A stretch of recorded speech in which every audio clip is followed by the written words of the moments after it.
Alrighty, ladies and gentlemen, let's go ahead and get this started. Welcome to the Dead Man Experience. Here in this episode, we're going to do something a little bit different, not talk about the Thorpes. Maybe, I don't know if something happens, we'll find out.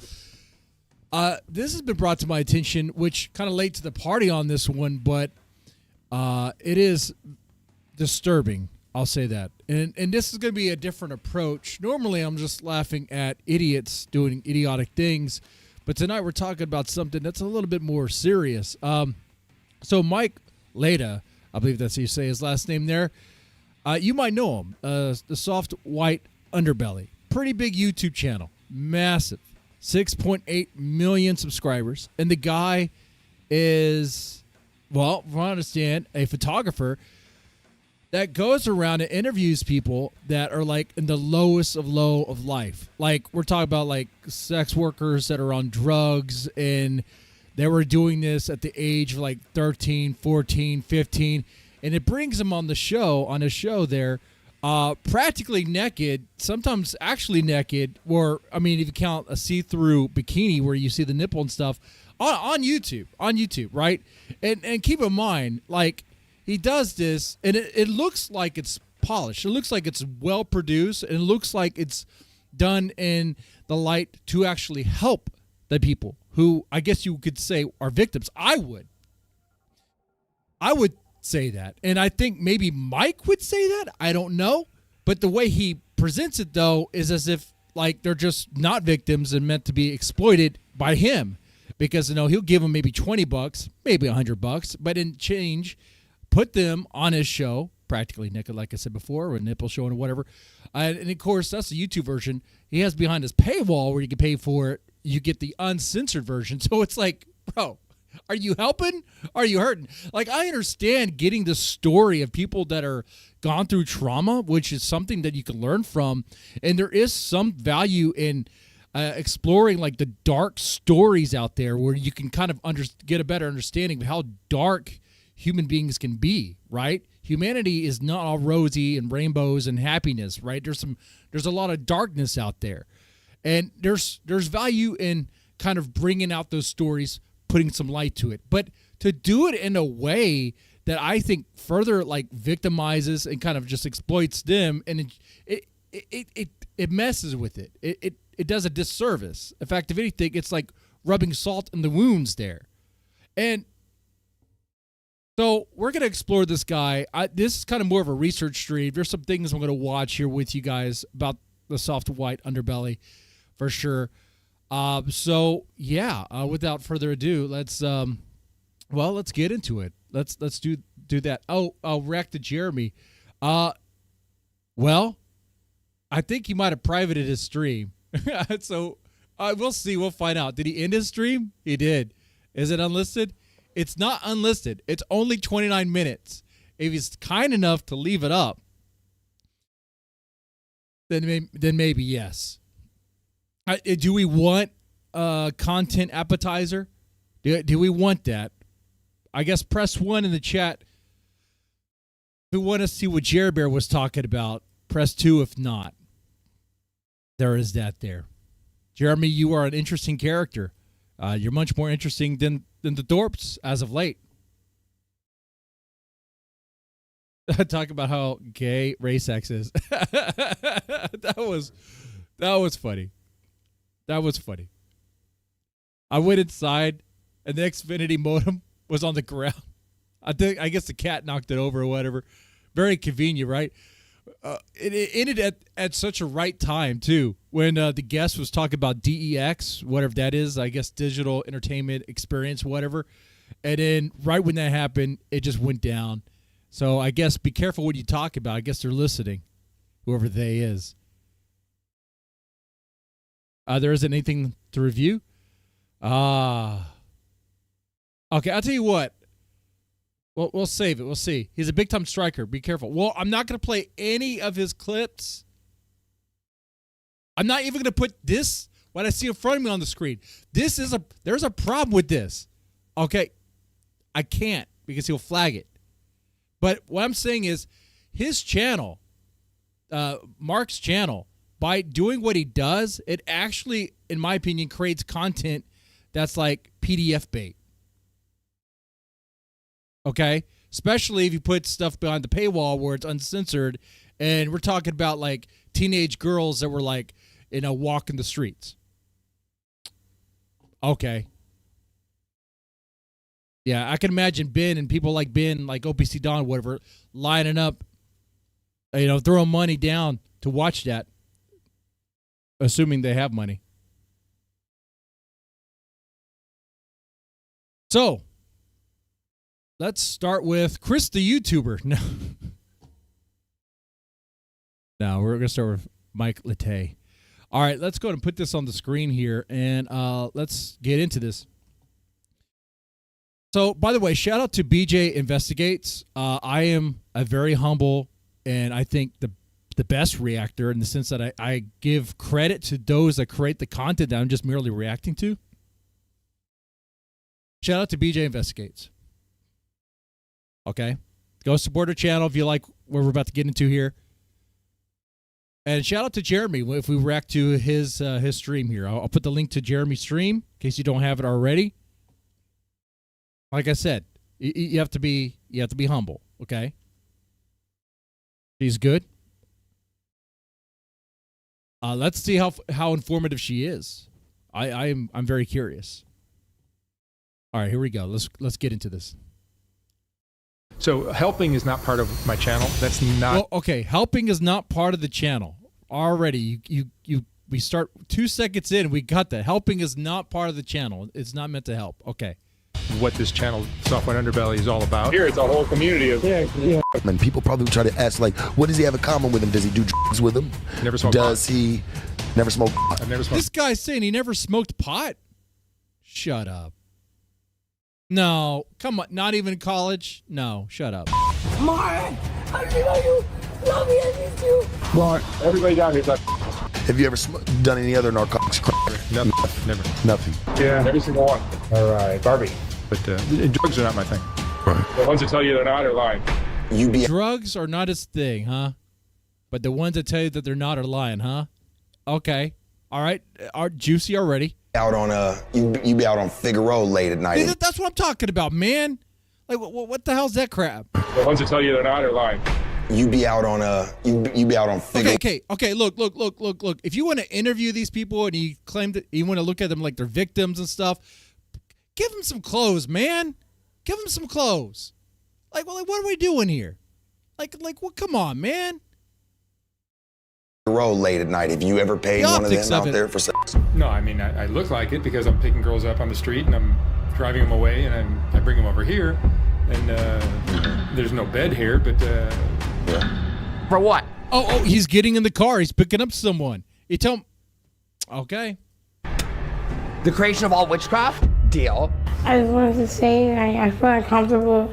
The guy videotaping me right now. I don't do... Like, this is not a helping channel. This channel... It's not a helping channel. It's not. So, if it's not helping, then I guess it's hurting. I guess it's that. I guess that answers the question on the thumbnail. Okay. I mean, what else could it be? If it's not helping, then what else? Fill in that blank, chat. Channel is not about helping. Everyone, even your fucking family. And a lot of people think that I'm scamming Mark. Do you know what dissociative... Dissociative identity disorder? Yeah. Deal. As an culture slave? Absolutely. Deal. Oh my god, anything to do with the CIA, I would love. I am your sugar daddy. Yeah, I'm your sugar daddy. I'm the performer. Even your family is fucking fake. Oh, and I need that film that you promised me, Daddy. Oh, downtown. Come see me tomorrow. I don't do... Like, this is not a helping channel. This channel is not about helping. If it was, you'd see a lot more videos about me helping. Ooh, what's this? Ooh.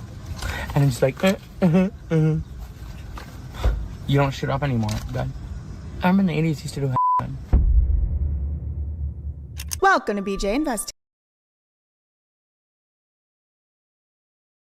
King TL's going to end up on this channel. That is true. Gates, a show I just created. Might never do again. In last week's episode, we I like talked her- about I Kylie like her Jenner attitude. and that elusive $600 million evading her Kylie Cosmetics empire. Make sure to check that one out if you missed it. Oh, one thing I want to get out of the way before we even really get into this whole Mark Laita story is, I kind of already knew this beforehand, but the man is talented. Like, taking for granted that the pictures we see attributed to him are actually pictures that he took, the man can take a damn picture. I mean, I might even... Right. Yeah, he's probably an artist. I mean, obviously, if you see his channel, it looks like it is. Whoa, whoa, whoa, whoa, whoa, whoa, whoa, whoa, whoa, whoa, whoa, whoa, whoa, whoa. Hold on. Whoa, whoa, whoa. Why was that on your channel, Mark? Why was that on your channel? But the channel does look well, damn, published, produced, I should say. Yeah. Okay. I was gonna say I would let him take my pictures, but I wouldn't. First of all, he hates me. But second of all, the way he takes pictures of people, and it's really was researching for this video that made me understand what the problem is that I personally have with Mark Laita's portrayal of people. And the issue for me is Mark Laita takes a very sort of, I hate using some of these dog whistle words because they're so played out and they don't even mean what they're supposed to mean anymore. But like the view that Mark takes of his subjects in the soft white underbelly photos is very objectifying. Like, so Yeah, I could see that for sure. I mean, look at these stuff. The contrast is crazy, dude. And like,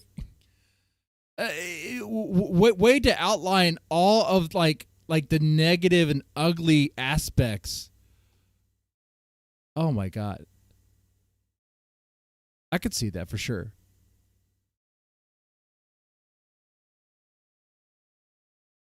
like on the screen at any time, it'll be like, you know, someone's feet or someone's knees or someone's, you know, titties without a bra or whatever. And it's like, if it felt to me like the subject of Mark's videos really was kind of getting to know this person on a human level, it would feel less weird. The issue for me feels like an advertisement. It feels like an ad. Yeah, it does, because it is. It's marketing. It's a product. Advertising photographer is taking advertisement photographs. That is what it feels like. It just so happens that the subjects are now people. And so he'll zoom in like on their, you know, dirty nails and stuff. And the dirty nails is on the screen for like minutes. It's just like he does this slow roll up of these people. And it's like, yeah, I mean, he paid them $20 or whatever. And yeah, they consented. You know, and art is obviously subjective. A lot of people love this specific art style. For me, it just feels dehumanizing. Feels like he's taking pictures of an object instead of getting to know a person, which is what he kind of says that the videos are about. I don't know. That's just... It's not about helping. You know, it's about getting to know that, I guess, person as an object, right? I mean, you gotta think about it. Every video he creates is pretty much as a product, and the product is the person and their story.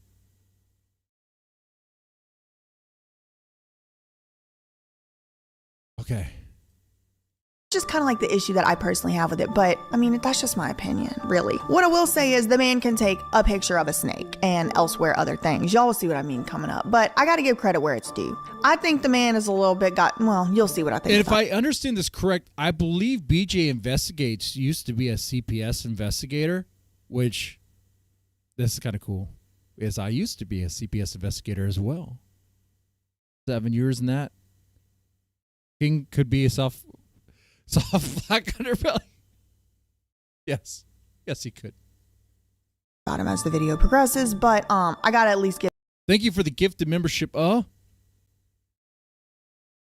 Shake it, baby. Where's the thing? Oh, that's right. It's a membership thing. I forgot which one it was. It's been a while. No drinks tonight though. Got to be on point. Actually, no, I just need to give the liver a break. Give credit where it's due. The man can take a good picture. That particular talent does exist with Oh, is she a lawyer too? Okay.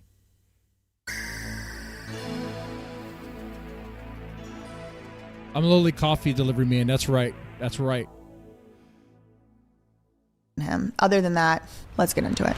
Mark Laita is a professional photographer turned YouTuber who grew up in Detroit and Chicago before starting photography studios in Los Angeles and New York in the 80s. Is he the one who took a shot of Mark Wahlberg in his underwear? Because that was a good photo. Was that bad to say? Yeah, we're moving on. He's mostly known for his work on the iconic iMac launch photos and for his YouTube channel, Soft White Underbelly. He was reportedly Apple's highest paid photographer at the height of his career, when he apparently turned his attention. He took all those man, because all those photos, man, they sold Apple products. That they always looked slick. They looked, man. Okay, so yeah, the guy definitely is talented. Into a passion project, photographing and interviewing people in the so-called soft white underbelly of American society. Today, his YouTube channel, Soft White Underbelly, has a subscriber count of nearly 5 million subscribers. Now it's 6 million, almost 7 million. And it features thousands of interviews with subjects that Mark finds in the Skid Row area of Los Angeles. And and he gives them maybe like $20, $100 or whatever. I mean, he already said it. He's not trying to help. He was trying to help, be like, hey, I can help you out, try to lift you up or whatever. That's not what he's about.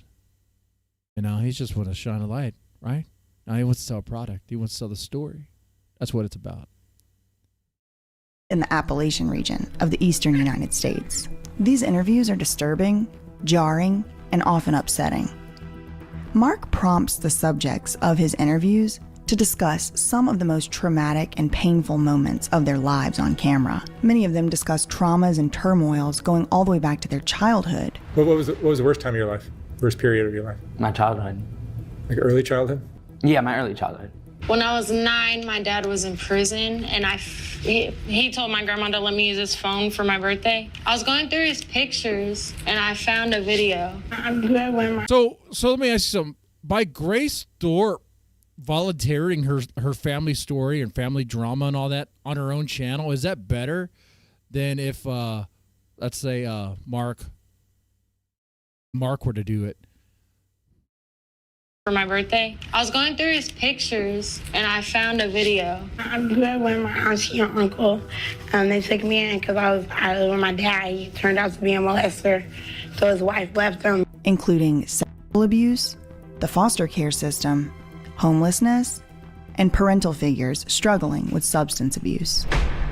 Mark Laita was born in 1960 in Chicago or Detroit to parents Aldona and... Like, guys, I was a fan of Jerry Springer when I was a kid back in the day. I mean, those families volunteered stuff too, but I mean, it was. I mean, the fights were hilarious, and sure they were. I guess they were. I don't even know how much they were paid. They probably weren't paid much at all. But there's levels to this. I think, at least I'm telling myself this. There's levels to this for sure. Absolutely. We'll get into more. Wally Laita. His mother was a fashion model in California who apparently had strong ideals about traditional models of family values. She did die in January of 2020 in Chicago, Illinois. Now, according to Mark's website, he established his first studio in Los Angeles in 1986. Get crack for me. That would be great. Now, I had trouble really tracking down what Mark was doing between 1986 and 2004, but I did pick up a trail for Mark on a 2004 article. It's the first article that I found mentioning Mark's photography. So he was already doing commercial photography by that point. So fast forward just 2 years to 2006.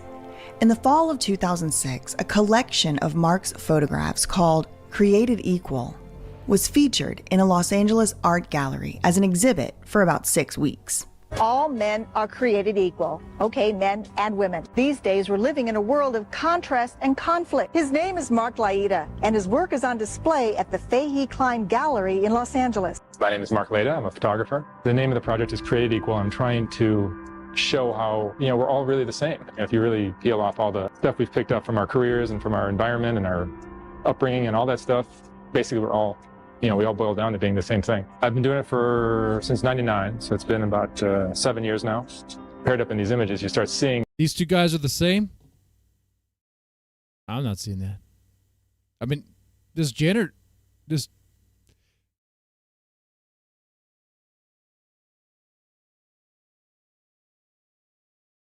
He does look kind of like a goblin. He does. That we're all very similar rather than, we're all connected rather than very separate. They feel honored. They feel like, wow, somebody's really finally respecting me. The inbred brothers. They're not all the exact same formula. Some of them are very simple and basic, and the connections that are made between the two are very superficial. It's the outrageousness of a pedophile with a little trick-or-treater girl. You can almost somewhat mix them up and pair them differently, and they still kind of work, The concept is people are people, and if that's true, then you can almost take anybody with anybody, and they'll all work. Throughout the next few years, Mark would earn his living as a commercial photographer. Wait, hold on. Is this what I think it is? This guy right here is a PDF, and is this a kid right here?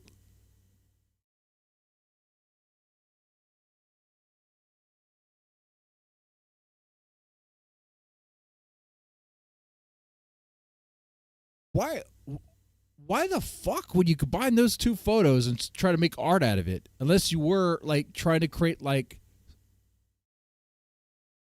I heard Mark likes the flag, so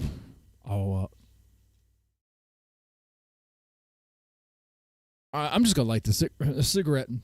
Treater girl. Leatherman and Cowboys. Somewhat mix them up and that one I understand. Pair them differently, and they still kind of work. The concept is people are people, and if that's true. This one I understand. One is kind of cool gay, like it's Western movies. It's Tombstone, best movie ever made, And this right here is, I don't know. I guess YMCA, No, it's Judas Priest. This is Judas Priest, and this is like Garth Brooks. Okay, different types of gay.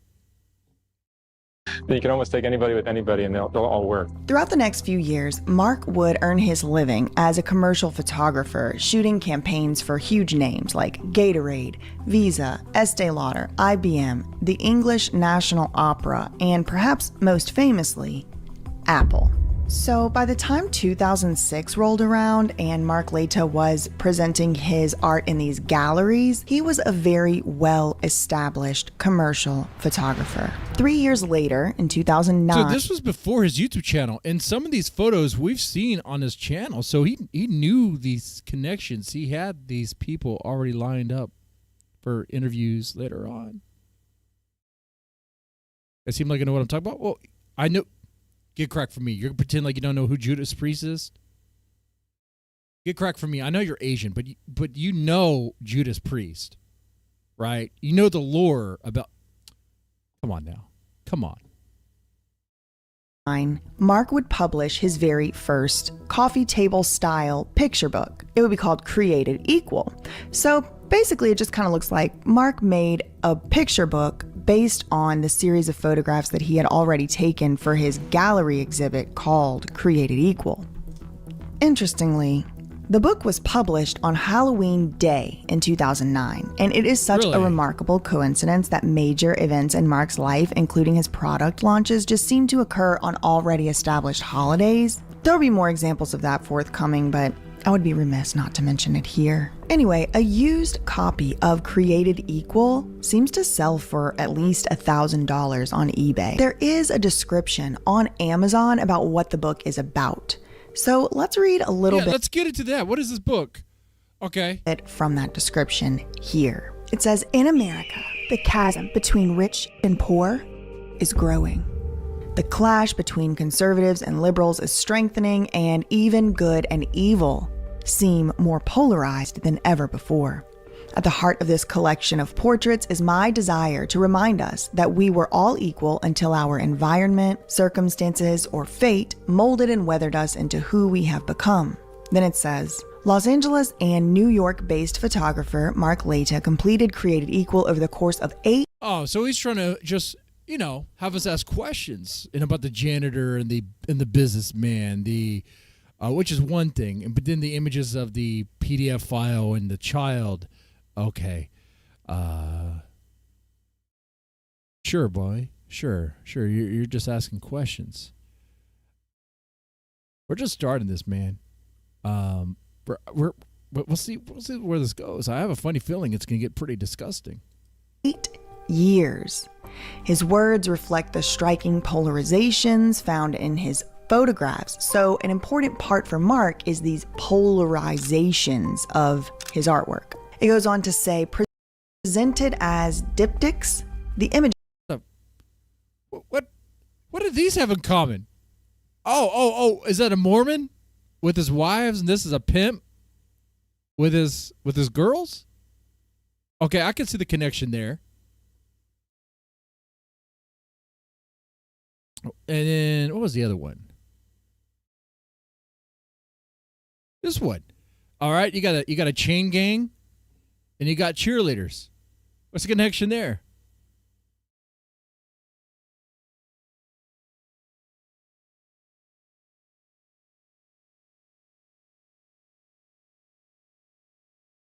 They both get paid next to nothing? I hope you see Dawn and Grace. It goes on to say, presented as diptychs, the images explore social, economic. Oh, is that true, Candy? What was that, Katie? BJ helped relieve Brittany from her conservatorship, and now Brit is thriving.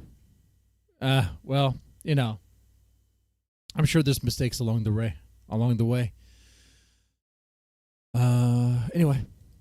And gender difference and similarity within the United States, emulating and updating the portraiture of Edward Curtis. So they name some other artists, and then it says, this volume includes an introduction by noted culture writer and editorial cult figure. I think maybe it's supposed to say culture. No, I think cult figure is right. Cult figure. Ingrid Saishi? What? Nope, it definitely says cult. So that's interesting. Ingrid Sitchke. Anyway, so according to this book description, Mark worked. And obviously, now that dude, look, this dude should not be around a school. Is that supposed to be a woman? This is a dude, right? I can't tell. Oh my God. All right, we're moving on. Ingrid Sitchke. Anyway, so according to this book description, Mark worked on this project, taking pictures for Created Equal for like 8 years. From 2001 to 2009, he was working on this project. That is a long time to be taking pictures of people. And I just want to point out some of the pictures that he did take in connection with this Created Equal project were the Whitakers, that family from the that I noticed. Appalachian region of the United States. Come on out, right? The inbred family. Where Mark so fondly refers to them as America's most inbred family or something. He's from Alabama. Like their most incest family. I mean, something very derogatory. I'm quoting him. We'll put it up here. But it's like, he's been working with them since maybe as early as 2001. I photographed you, right? Do you remember? Years ago. He's like a regular visitor. He probably gets invited for Thanksgiving. At least by 2009, and then they were prominently featured on his YouTube channel. I don't know, I just wanted to point that out. Also, it's not just pictures in the book. It's an attempt at a social commentary. It says the images explore social, economic, and gender difference and similarities within the United States. This volume includes an introduction by a noted culture writer and editorial cult figure. What the hell? I don't know if that was a typo or what. Anyway, just a reminder. No, I think that was meant to be. Cult figure, absolutely. Today, people have it listed for $1,000. Is it derogatory if it's true? No. If it's true, it's true. But I think what she means, it's like, I guess you could say it's exploitative. You know, I suppose you could say that. Especially with the power dynamic there. I mean, the guy has a huge platform. The guy has a lot of presence and influence. It's not like you couldn't raise money for him. I think there was some sort of scandal where he did try to raise money for him, but the family was interviewed, and the family claimed they didn't receive a dime. So, and then he, in turn, tried to give him money or whatever. So it's stuff like that. You know, it's like, you know, if you're going to make content off them, at least throw them something, whatever, especially at that level. It's one thing for like small boy channels to be reacting to one another, whatever, but it's like, let's say like a big dog were to like just use our stuff all the time. Be like, hey man, throw me a bone. You know, let's say Joe Rogan started taking my job and started just reacting to the Thorpes. You know, be like, hey, can you throw us a bone here or something? Come on, man. That's how I look at that. There's levels to it. Dollars or more on eBay. There are no copies available on Amazon, even used. But based on the circumstantial evidence alone, I'm inclined to believe that the book remains to be in very, very high demand. So the book, Created Equal, comes out and the people who are buying it are probably like, well, fucking rich. First off, the same rich people that buy stupid modern paintings that mean something, but it's like it's just bullshit on a canvas. Okay. 2009. Fast forward 2 years, now we're in 2011, and Mark Laita would publish his second book. Rogan. How did you know when to stop? And do you still see people on the street that you... That's a good question, too. I wanted to get the book published. That was a big deal. So I finally got this thing published, and I felt like, okay, I can stop. And I've been depressed ever since. And now I kind of started another project that's different, but similar content. Unlike the first book, this book now it's not just gonna be photos. We're getting now we're doing Sea. Okay. Depicted animals from the sea and featured Mark's usual black background, bright contrast lighting, and saturated colors. So right now we're just getting the lore of Mark. We're gonna get into the scandals pretty soon here. So this is all just lore stuff. Okay. But unlike his first book, this one featured animals from the sea and was missing that sort of cultural commentary piece that had been such an integral part of Created Equal. The description in the Sea book does attempt to entice the readers with flowery language, but it kind of just says like Mark is really good at taking pictures and these pictures in this book are pretty. But from what I can tell, it doesn't really... they are good photos. I mean, they look great. Exploiting those horses. Yes. I mean, how do you pay a horse? You just give it extra hay or what? Seem like this second book about the sea creatures really hit off like that first one did. And again, this is just my non-expert opinion, commentary. Maybe you buy the horse, you put it on your own ranch so that that horse doesn't get up mistaken it doesn't end up in the wrong farm and become like a Burger King burger. That's true, by the way. It was a while back, I think in the 90s, early 2000s, where Burger King got slapped on the wrist for using horse meat. Anyway. Commentary, speculation. I really am not an expert and I really do not know. But look, for example, there's not a single used copy of Created Equal even up for sale on Amazon as of September 20th, 2023. But there's at least 3 copies of the Sea book, which start at about $60 on Amazon. Damn. So on eBay, Created Equal does have a handful of listings. Get crack for me. You should buy one of those books, man. They look like they will age well. You buy one of those books and sit on it for a couple years and all of them are more than $900. But for the Sea Creature book, there's one copy available on eBay and you can buy it for just under $200. So a far cry from that $1,000 mark of the Created Equal ones. Right. And in my non-expert speculation opinion, I kind of believe Mark took note of the difference in performance between his first 2 books and attempted a slight correction in his next publication. In February 2013, less than 2 years after he published that Sea book, Mark would publish his 3rd picture book entitled Serpentine, or maybe it's Serpentine, I really don't know. So the main artistic difference between the Sea book and the Snake book is the Snake book got pictures of snakes and the Sea book got pictures of things from underneath the sea. That's about it. You guys like snakes? I don't like snakes.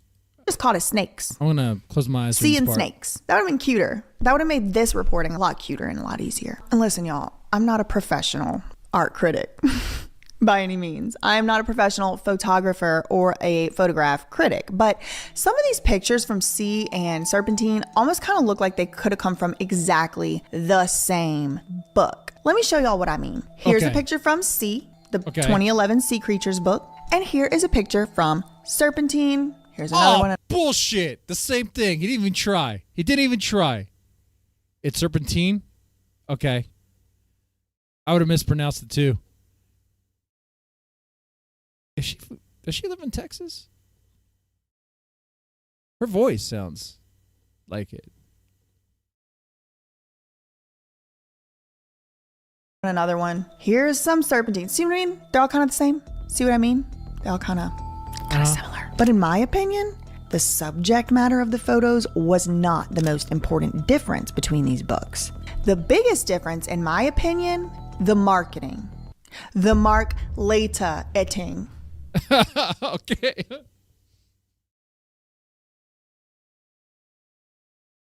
Okay. That was cute. Starting with the Just from the description bayou? of the book itself. Ah. So Serpentine depicted I like the bayou. The bayou's good, man.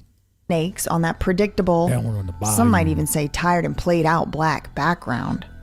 But the book's description Eat the takes some major crawdads at the departures bayou. from Sea. Unlike in the Sea description, the snake book isn't just pretty pictures with fancy camera tricks.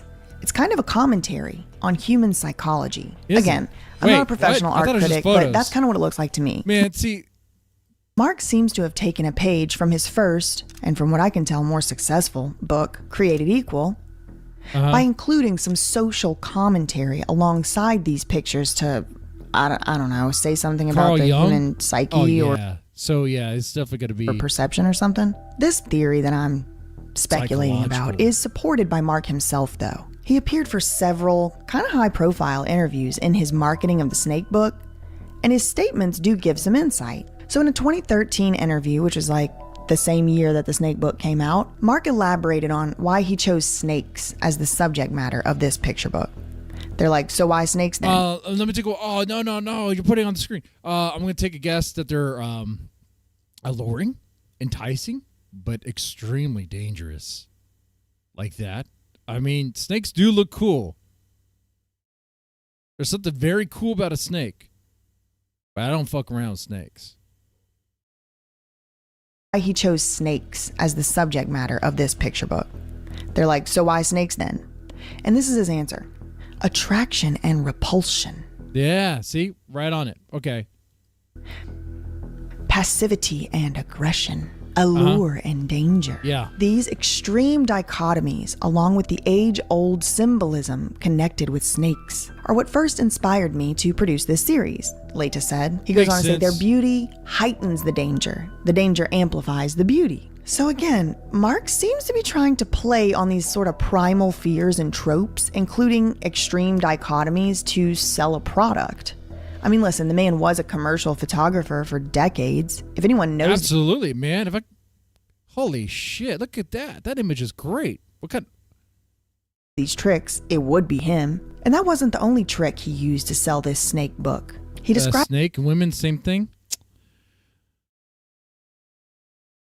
There's stories about that, isn't there? a moment where one slithering subject would put everything in jeopardy. There's a reason why the snake talked to Eve, right? That's all symbolic. An ominous foreshadowing indeed. According to Mark, I had been working on my book, Serpentine, as you mentioned, and I had been photographing hundreds and hundreds of snakes. The black mamba I was shooting was 14 feet long. So I was just standing over it, photographing it, and I looked away or something, and it had wrapped itself around my ankle. I felt something on my leg, which I thought was just his hook hitting my leg, and I look, and there's blood just gushing down my... Shit. The black mamba, is that venomous? I don't know. I don't know my snakes very well. My calf into my shoe. It's clearly in your blood system. If there was venom, you'd be feeling it. You'd be dizzy. You'd be passed out. You'd be dead. One thing led. Black mamba's Africa's deadliest snake. Okay, yeah. Untreated, the bite has a fatality rate of 100%. Damn. So something tells me that snake was not. That snake was probably drained of its venom or something. To another and the snake up in Chomp's mark on the leg. And even though the snake that bit him, the Black Mamba, that was a snake that was in Kill Bill, right? Yeah. Okay. I could have just referenced that movie. Kill Bill 2. The Black Mamba.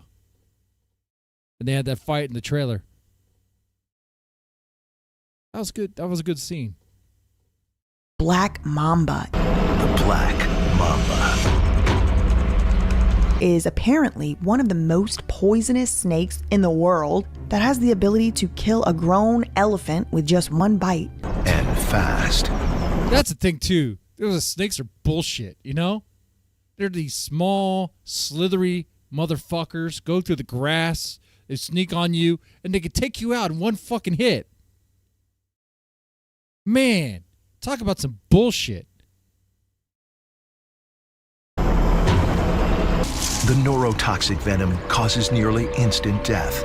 Mark Laita survived, unscathed. Well, despite because he might be Satan.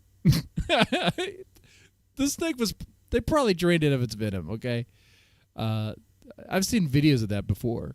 Professionals there telling Mark that he should go to the hospital and make sure that the lethal poison wasn't going to kill him. He declined. But miraculously, not only did Mark not die from this usually definitely fatal snake bite, he managed to snap a perfectly in focus. Are you making sure it's actually in focus? It wasn't. It'll just have to be skin filter era. But he also managed to snap a perfectly in focus, damn near HD photo. So it's fake. He could be faking it.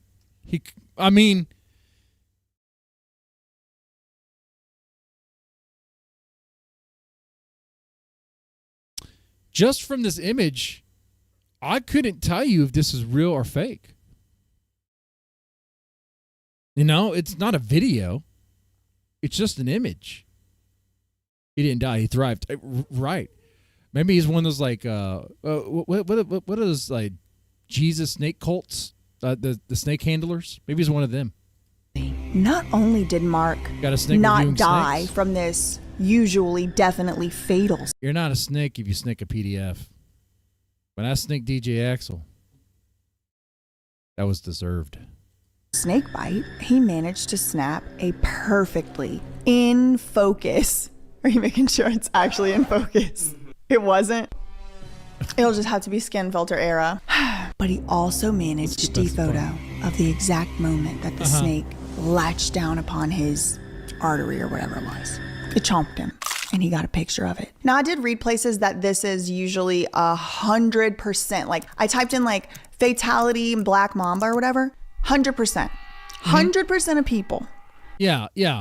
That gets bitten with this poisonous snake, poisoned bite, will die unless they get the antidote. So Mark Laita... But Mark is such a badass. Or he faked it.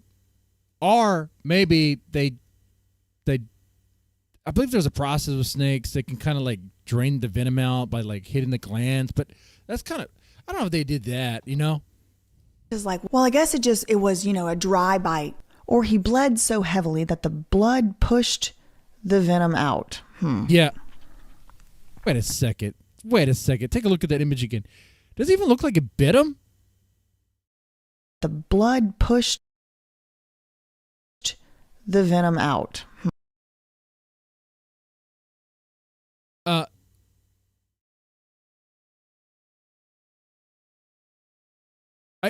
Is that supposed to be an open mouth?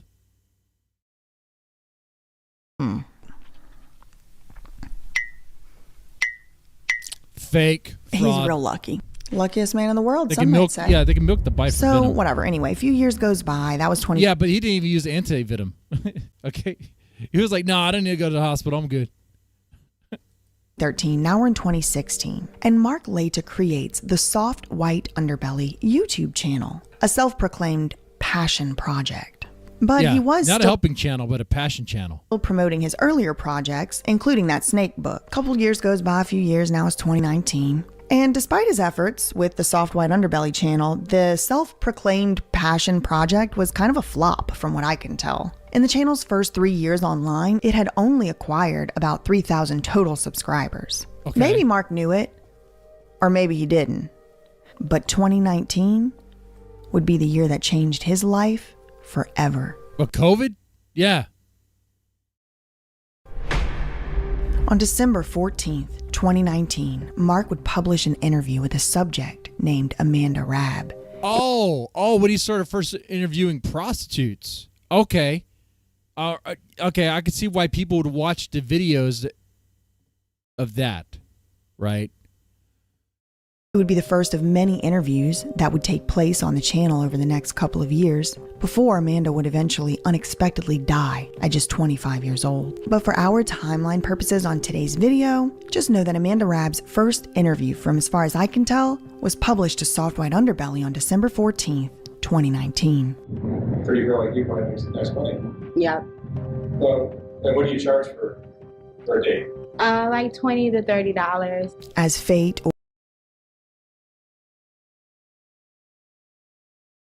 Those are some low prices. $20 or $30, and so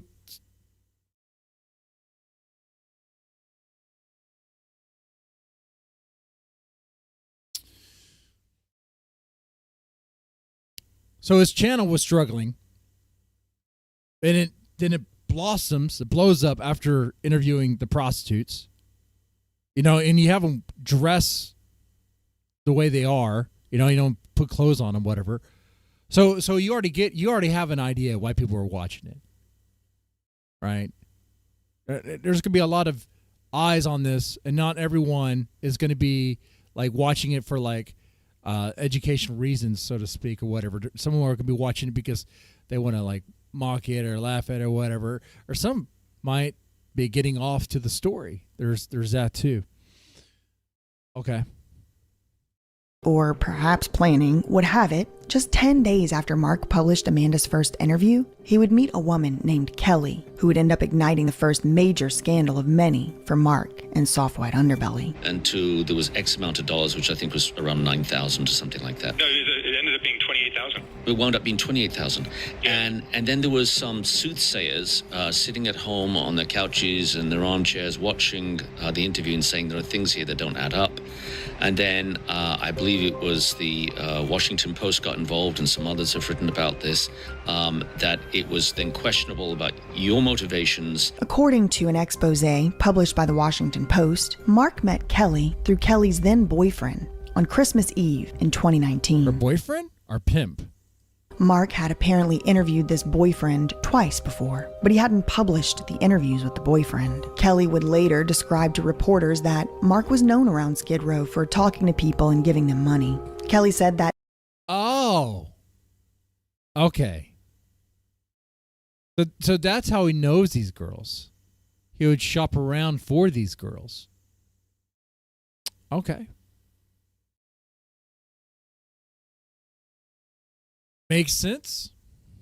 That then boyfriend told her it would be like a free therapy session that she would also get paid for. Kelly says she believed that... free therapy session with not a therapist, with a photographer who's going to just put it out on YouTube for everyone to see.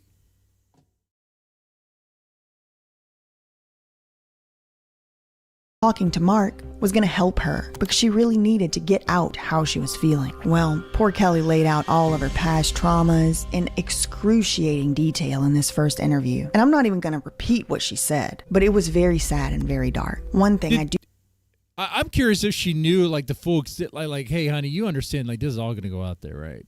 Okay.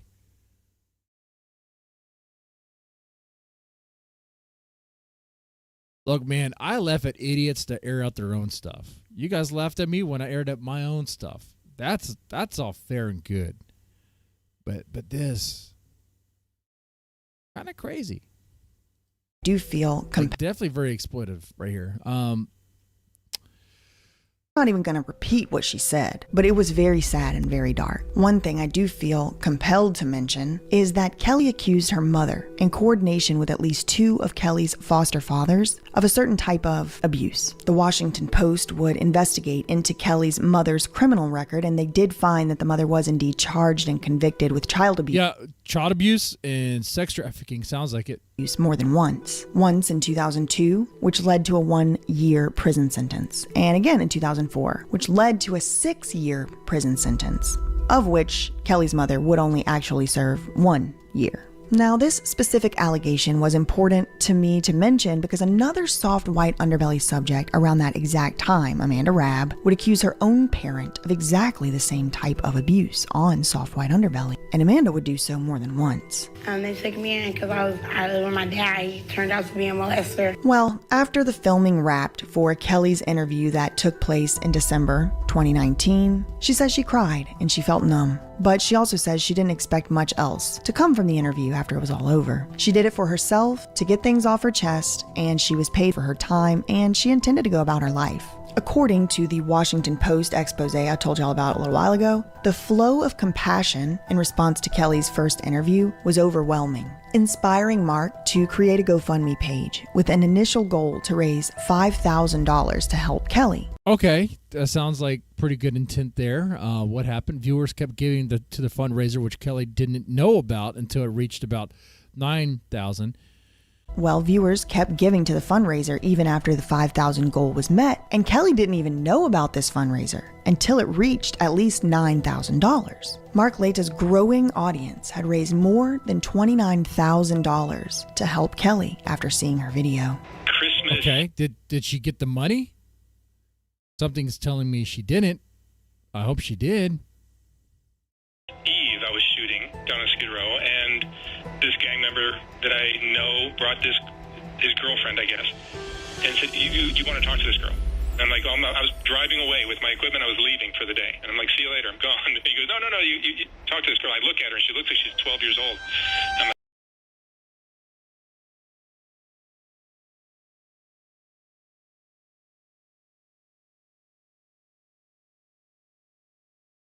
No. Talk to this girl. Looks like she's 12 years.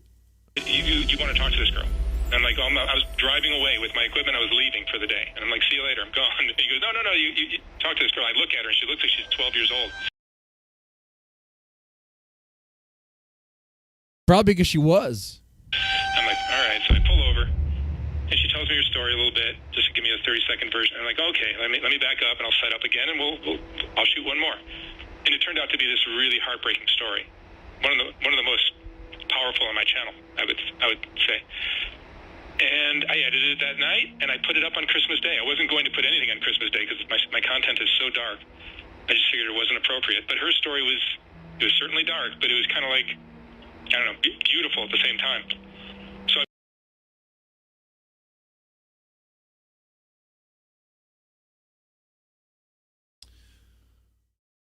Something I expect an artist to say for real. I'm not surprised by that. Dark and beautiful at the same time. Okay. Fucked up.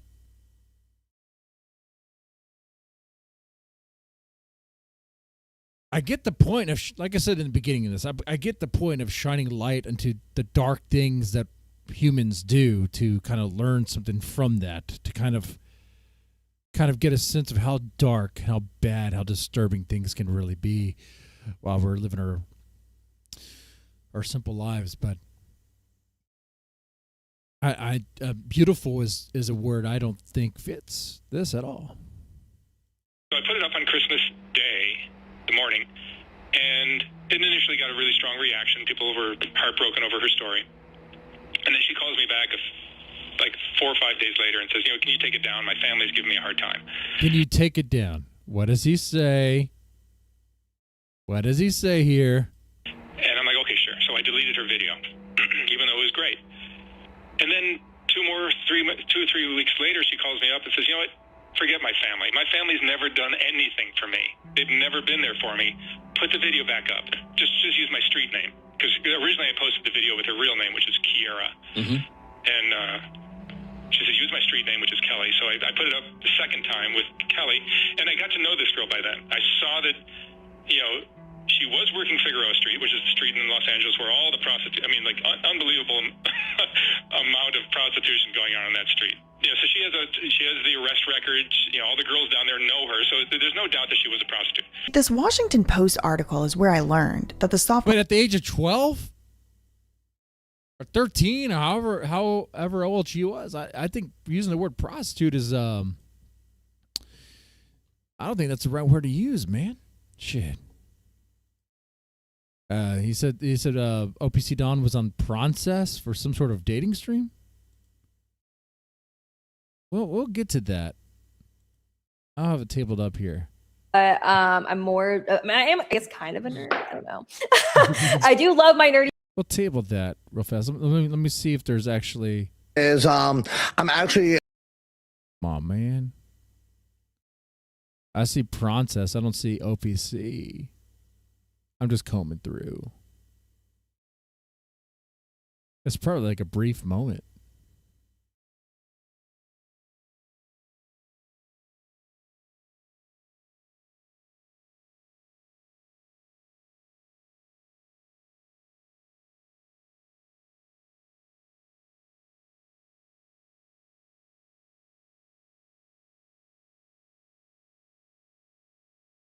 Okay. All right, let's finish this. Because I do want to learn more about this.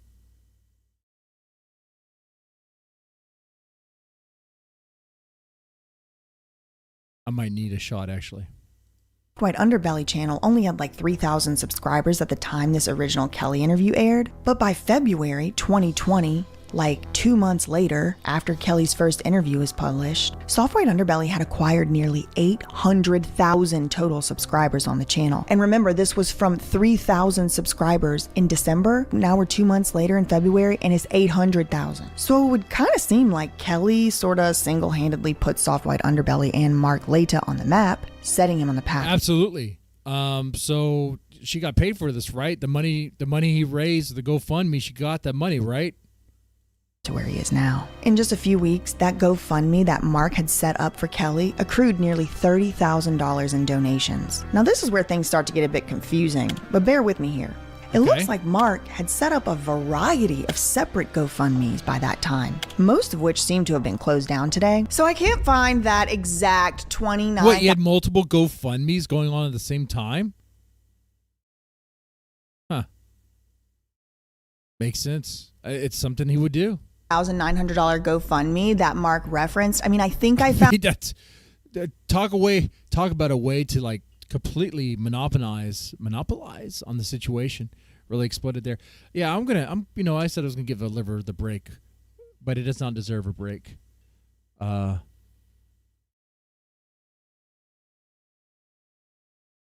Japanese whiskey it is. All right. Found it. I think it eventually raised like $55,000 or something, $54,000. I don't know for sure if that's the same one, but I did find a fundraiser link on Kelly's follow-up interview from like October 2020, which would have been like 10 months after her first interview ever. So I clicked on that link. We'll put that one up here. For timeline purposes, that would have been posted 10 months after Kelly's first interview was published. Right. Now that link leads to a now closed fundraiser organized by Mark Laita, which raised more than $51,000 before it was closed. Sweet. Okay, that's a lot of money for Kelly.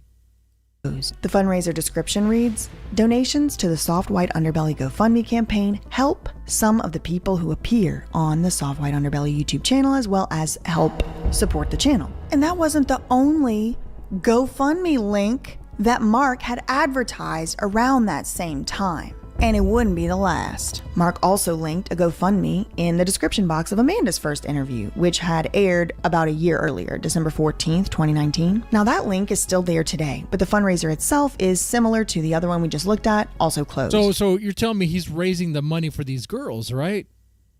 But before that fundraiser stopped accepting donations, it had accrued more than $100,000. The last donations made appear to be from 2 years ago. When she told me I could put it back up, I said, this person deserves some help. I'm going to try this GoFundMe thing. I had heard about it, and I'm like, I'm going to try my first GoFundMe with this girl. Okay. So I posted her video with a link to the GoFundMe, and in 2 days it generated $28,000. 29, I think. GoFundMe takes a percentage. So $29,000 in 2 days. It was actually $30,000. but what happened is, on that second time the video got uploaded, again, it got lots of views and lots of empathetic, compassionate, concerned commenters. As soon as the word got out that her GoFundMe was a wild success, then all of a sudden everything flipped. And all of these comments saying she was lying, it's all made up, it's all whatever. Here's a picture of her mom's Facebook with her and her mom. Here's a picture of her grandmother with her. And it's like, it's all a lie. So, like we already talked about, Mark met Kelly on Christmas Eve 2019, and by Christmas Day, he had published that first interview. Almost immediately, people start clamoring to help Kelly with money, clothes, food, and even places to stay. And it was Kelly's story and this outcry of public support that prompted Mark to start a GoFundMe for Kelly's education. So we discussed all that already. And even though that Kelly video was Mark's first major breakout video, he deleted it. For some reason, and your guess is as good as mine, Mark deleted that original Christmas Day publication of Kelly's interview and decided to re-upload it a month later on January 27th with Kelly's S-worker alias, Kelly. Now, a few days after that republication, on January 31st, about 1 month after the first interview with Kelly aired on literally Christmas Day, Kelly appeared for her first update on Soft White Underbelly, and this time Mark would appear by her side. So I know I've said a lot of dates, so let's just collect ourselves on Whoa, very fishy. Weird shit. Like, okay, wait, is it a fake story or not? Like, what? this Kelly timeline. Kelly and Mark meet Christmas Eve 2019. By Christmas, Why does he have to be by her side when she's talking the second time? What happened to the GoFundMe? Did she get the money or not? Day 2019, Kelly's first interview would be published. That video would set Mark out on a huge spiral into fame and fortune. All these donations would be rolling in for the GoFundMe that Mark set up for Kelly, all that. Despite all the fanfare, Mark deletes the video. About a month later, January 27th, he re-uploads the video. Okay, and then he makes the first update. So it's a new video. This is not a re-upload, it's a new video. And in this video, Mark is actually on camera with Kelly, which I hadn't seen a lot of before, but to be fair, I don't really be watching that channel. Anyway, I was able to find that archive version of the update video on Wayback Machine. And they do mention... I wonder if Ray Sachs would look like this guy if he wasn't on Kratom. In the description box, Yeah, show a timeline. I need a as you can see, I need a whiteboard to sort this out, but I don't have a whiteboard because I don't beat women. Says her GoFundMe campaign was closed at $29.9 thousand. Then it says, she was photographed on January 29th. All right, January 2020, Aldona Laita does pass away in Chicago. That joke would only land if you know about the whiteboard stuff. February 27th, the Washington Post publishes that story I told y'all about Kelly being a scammer or whatever. So basically, the long and short of this Washington Post expose is this. After Kelly's interview aired, in addition to the support she received, she also apparently had received some backlash. YouTubers and internet sleuths began to poke holes. I already know where this is going. She didn't get any of the money. He kept the money. In her story and began to find a lot of inconsistencies in what she had said to Mark. Primarily, people figured out that Kelly was not her birth name, and they began to make attempts to contact Kelly's family, including her mother, who Kelly had accused of that type of abuse during her first interview. Now, the Washington Post expose I referenced previously was actually a response to the public criticism of Kelly, and they were investigating allegations that she was supposedly scamming Mark Laita. In this expose article, though, it says that Kelly didn't even know about the fundraiser until after it already had raised more than $9,000, so it's hard to know how she could have been possibly scamming Mark if he did all of that without her knowledge. Anyway, later that year, October 10th, like I said earlier, Kelly would come back. She would return October 2020, less than a year after her first interview aired, back on Christmas 2019. And this indicates to me that Mark didn't feel so scammed by the whole thing as would have been maybe indicated by the internet sleuths at the time. Anyway, speaking... Right, yeah, so it sounds like he buckled under pressure, but I still don't have an answer to the question. Did she get any of the money? I feel like that's the doozy that she's holding that card to her chest this whole time. And at this point, it better be a no. Speaking of fundraisers, though, let's fast forward to January 7th, 2021, when Mark Laita apparently makes the first ever post on the official Soft White Underbelly Instagram account. The post featured another Soft White Underbelly fan favorite, Amanda Rab, and it encouraged Mark's followers to donate to a treatment program that Mark helped Amanda to get into. Unfortunately, just 4 short months later, Amanda lost her life in a Nevada treatment center that the fundraiser Mark advertised had helped to pay for. That fundraiser had raised nearly $40,000 before it was closed down. On August 24th, 2021, Mark started a company called Soft White Underbelly, LLC, in Las Vegas, Nevada. Interestingly, the same state where Amanda Rab had tragically lost her life at the Desert Hope Treatment Center just 3 short months before. A couple months go by, and now it's October 30th, 2021. Mark would publish an interview with a 23-year-old woman named Azariah, aka Exotic, in what would become one of Mark's most popular videos of all time. Today, this video has acquired more than 19 million views. But in her debut interview, much like Kelly's and Amanda's, Azariah presented a long and grueling story of her life, laying out personal hardships and obstacles that she had faced over the years. Mark prodded her from behind the camera about the negative feelings associated with sex work and, in particular, working under a pimp. Unsurprisingly, Mark linked another different fundraiser in the description box of this video. The GoFundMe raised more than So, chat, I mean, we're seeing a pattern here. So, like, it has to end with none of these girls got paid the fundraiser, right? If it doesn't end with that, I come on. Like, I feel like it's building up to that climatic moment. $104,000 before it was shut down just a few months ago. Azariah would appear on a few more of Mark's videos, raking in dozens of millions of total views for his channel over the next several months. But Azariah would create a scandal of her own for Mark in association with the Soft White Underbelly channel. On March 18th, 2022, it appears like Azariah went rogue. She published what appears to be the first video on her own YouTube channel. Yeah, she could do it herself. Cut out the middleman.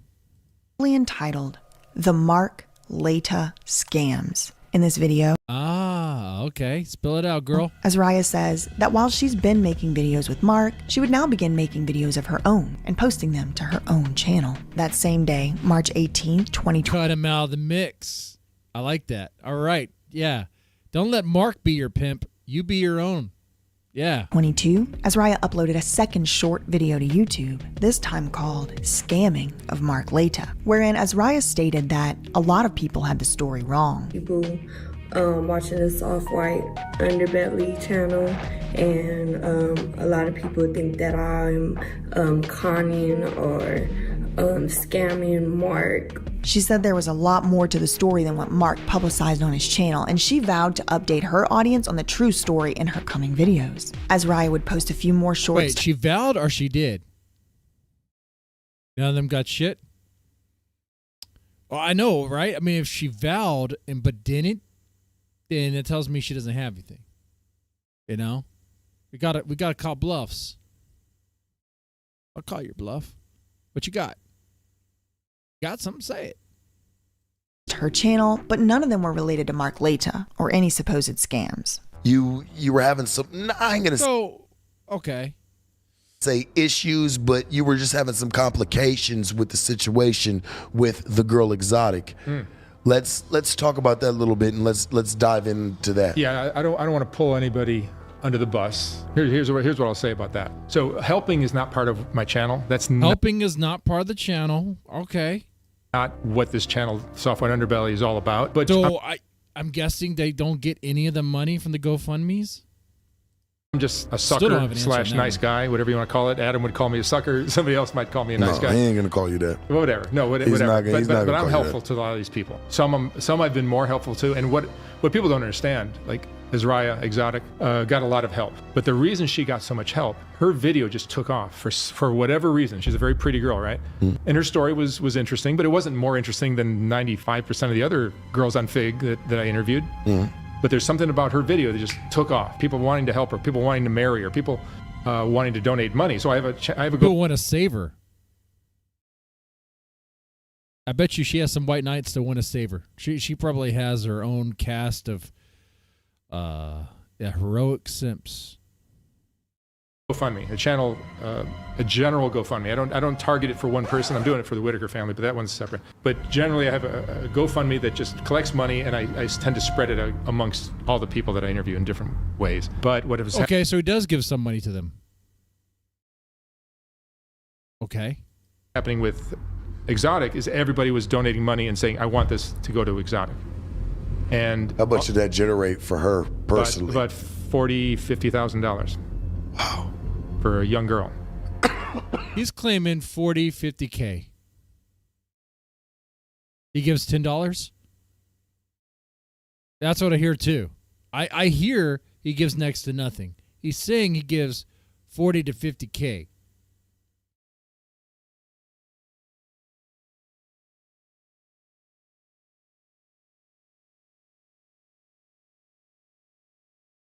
I am pretty sure he is BSing.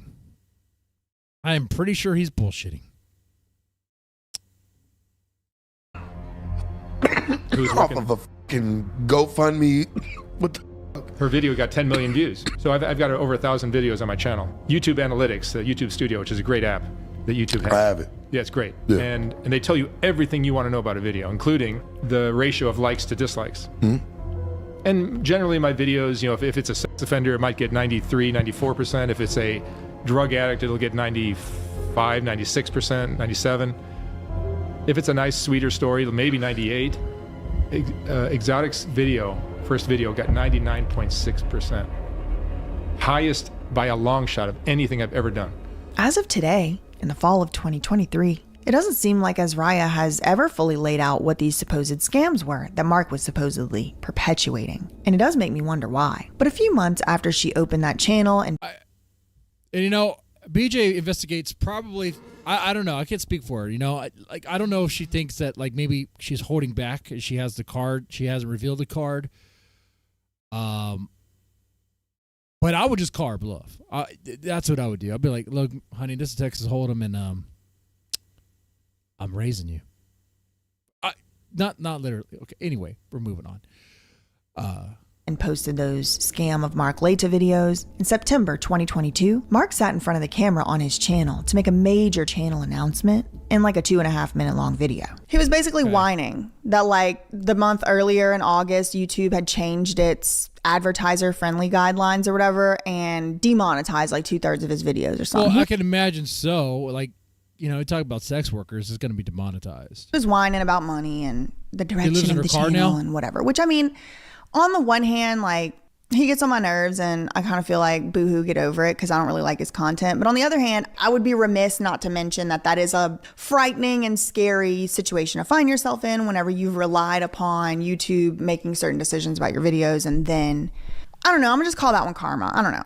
He was upset to be demonetized, but he claimed that he was. This is something I'm talking about. He has a teenage prostitute on the freaking screen and it's freaking blurred out. Give her a freaking shirt, man. What are you doing? Get her a shirt. You can't get her a shirt? What the fuck? We all know why you're doing this, so that the perverts on YouTube will flock to this and give you views. So you're actually just kind of encouraging stuff of this nature with PDF bait, dude. This stuff right here is what pisses me off. This right here is okay, yeah, dude, you're a fucking scumbag, dude. You know what this is. You know what this fucking is. Wasn't making the videos. And you're definitely not helping, which, you say you're not helping, which, so you know it's not helping. Money anyway. From that investment? I'm not going to make money on it. Right. I mean, I actually did make a lot of money. He advertises his subscription channel and encourages people to sign up. Yeah. Which, if you want to see the videos uncensored without the blurs, you can just subscribe. And he'll give you that content. So you can have a teenage prostitute who's telling about her life story about how she's a victim and all this stuff, while some pervert is fapping to it. So what exactly is he doing here? When people say this guy is poverty porn, no, he's creating another kind of porn that should be probably flagged down, reported. If they want to support his work financially. He also verbally promotes the channel GoFundMe, which is the same one from earlier, that $104,000 figure. He puts that in the description box and says he's going to keep the ball rolling, doing what he's been doing, making his videos. He also makes the astonishing revelation that his related videos usually get 200 to 400,000 views in the first day that they are posted. And that's when the pieces all kind of started coming together for me. Mark knows that his videos featuring S workers get a ton of views. Of course. They're going to do amazing. The man even knew the average of how many views they usually get in the first 24 hours off the top of his head. His first breakout stars, Amanda and Kelly, were advertised in the titles of their videos as prostitutes, which have now acquired more than 20 million total views combined. For those two women, he advertised specific GoFundMe fundraisers that were organized to help these women specifically. I remembered all the mentions of pimps and all the dozens, if not hundreds, of references Mark had previously made to pimps and his association with self-proclaimed pimps. It was startling, to say the least. After I came back from Memphis, Because he also knows a lot about Skid Row. Apparently, he knows these girls. What we learned earlier in this video is that the guy spends a lot of time on Skid Row. Okay? So There's a reason why he has so much easy access to these interviews, man. He's a frequent customer. Okay? They trust him. He's the number one John.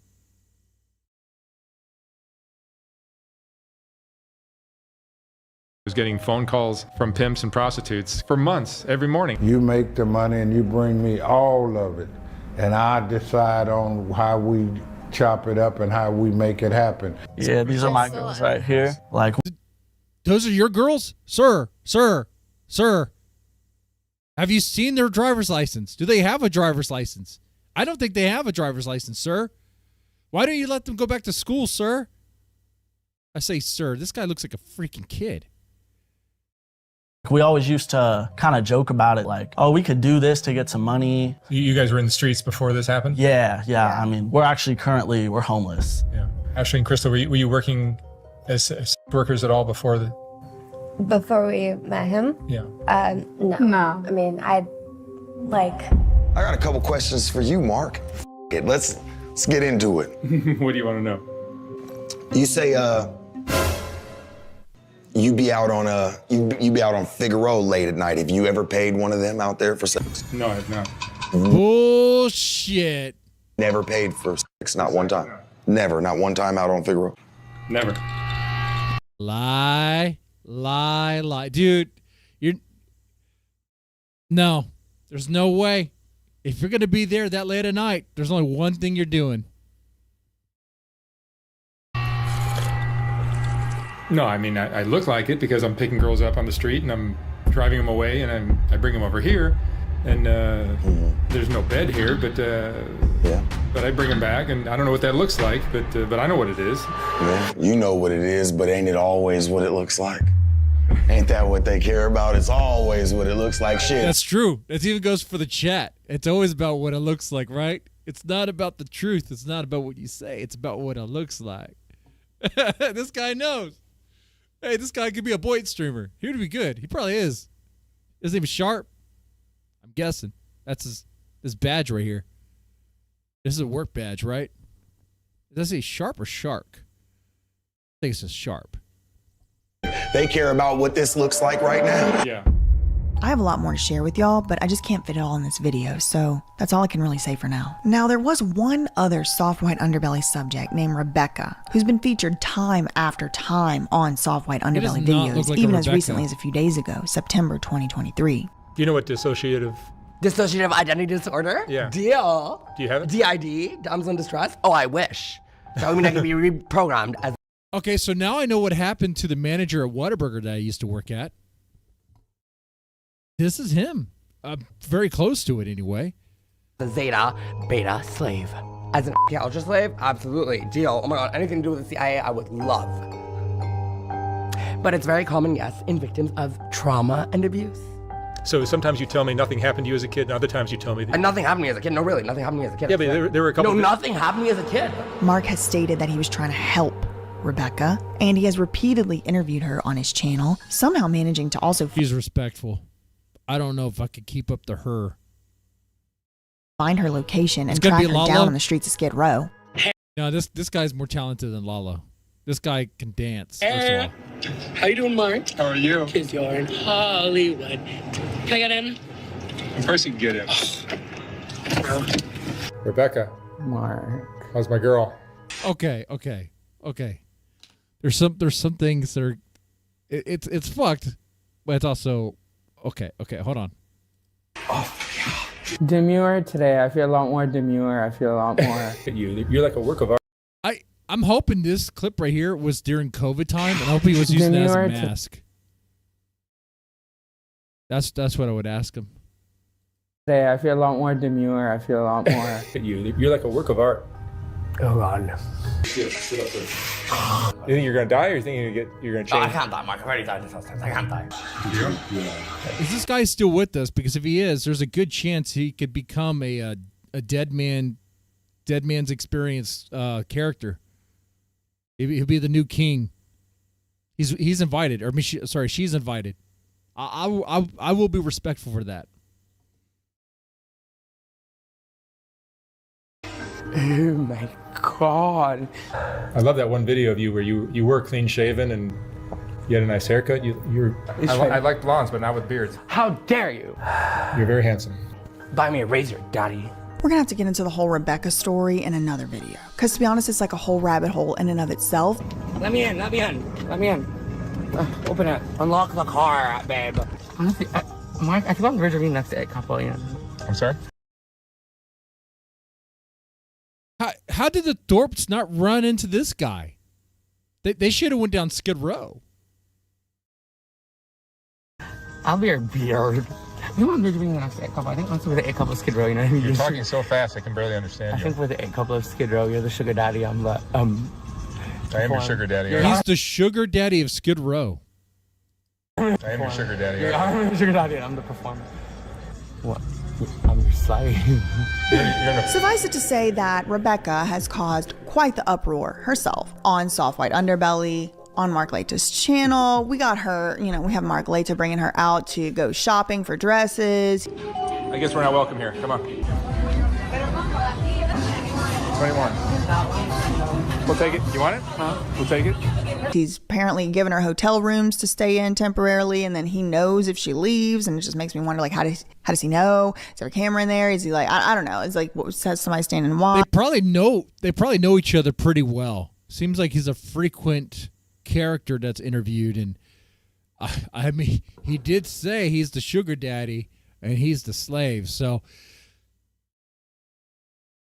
I think they're friends. Does he show back up? Why is he doing that? If any of the answers to any of those is yes. I offered to put you in the hotel room for a month. I do it. All right, you want me to get your room? Sure, yeah. Let's do it. We will get into Rebecca on another video, okay? Yeah, I mean, and he also gets into something later on. We're going to talk about it later. He's going to talk about this ain't a helping channel. And I don't know what he's doing with all these hotel rooms. He's just helping them out. He's just giving them a place to stay, a nice bed. They only need one bed for what's going to happen or what's not going to happen. I don't know. And bringing her to buy her outfits if he's not a helping channel. And, you know, he says, oh, I do all this stuff behind the scenes. It's like, okay, well, why didn't you just bring Rebecca dress shopping behind the scenes?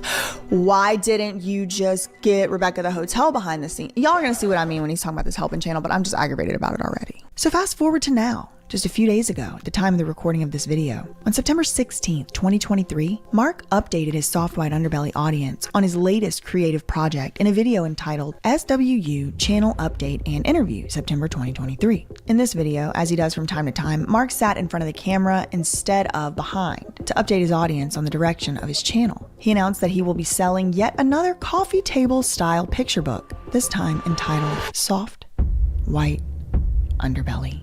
And he would be selling it for $100. Of course, it's a product. He's the guy is gonna milk this channel for all it's worth. Absolutely. $25, and thankfully for us, it'll be available in time for the holidays. Again, he loves this timing with the holidays. In the video, that's marketing, honey. Like some of these complaints, I'm like, well, that's what you do for marketing. If you're gonna sell a product, you're gonna release it for holidays. You know, and you want to drop the new album of the greatest hits right before the holidays or right on the holidays, you know? Now, do these people get any of that money? Is there a lawyer that reads the contract? Is there even a contract?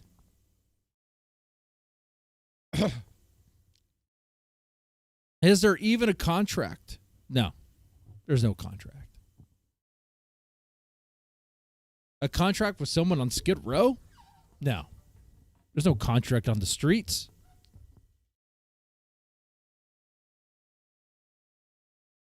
Mark says he's been working on this book since he began the Soft White Underbelly channel, and he explains that he chose the best portraits for this particular book. He also says that he would include a quote with each subject's photograph. Now, like I already mentioned, those first 3 books that Mark published in the years past are all technically out of print. A fact that Mark mentions himself in this video, before casually commenting on what it would mean for this book. I don't know if he was trying to hint at, like, get it or it's going to sell out. I really don't know. So that's probably what he meant.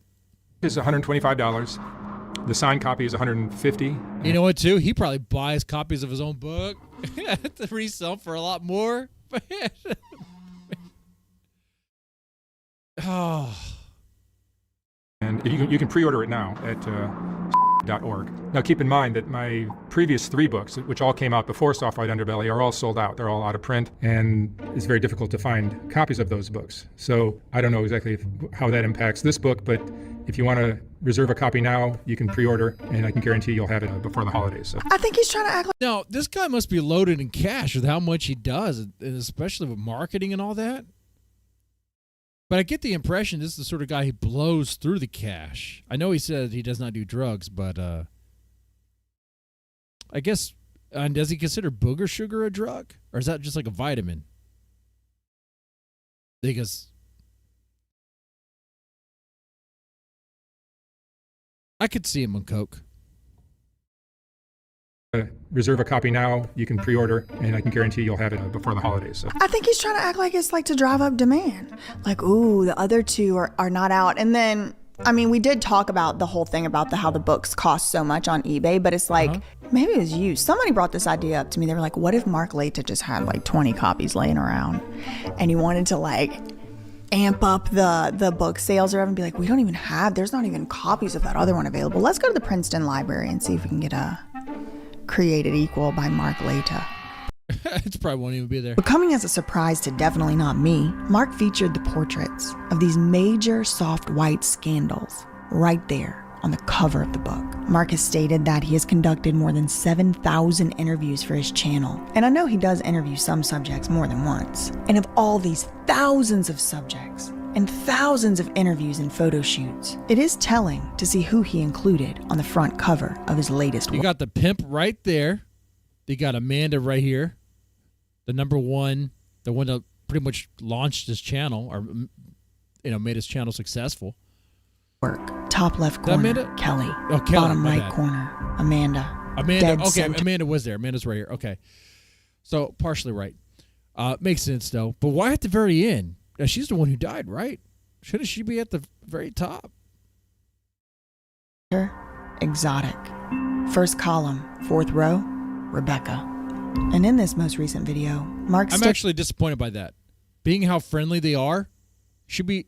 Well, actually, it kind of makes sense. When you look at a book, you look at the middle of it first, right? So the middle rows could be what you see first. So, yeah, okay, that's a good place for Rebecca. States that this is not a helping channel. This is an awareness Where's channel. Grace Thorpe? I don't do, like, this is not a helping channel. This channel is not about helping. If it was, you'd see a lot more videos about me helping. There's a lot of shit that I do. Yeah, he didn't help. He raised that money on the GoFundMe. It got like maybe $20 behind the scenes that nobody ever sees because it's not a helping channel. I'm just trying to create awareness of what is going on in our country. And these videos open up, I think, a lot of people's eyes to what's really going on. But that simply can... Yeah.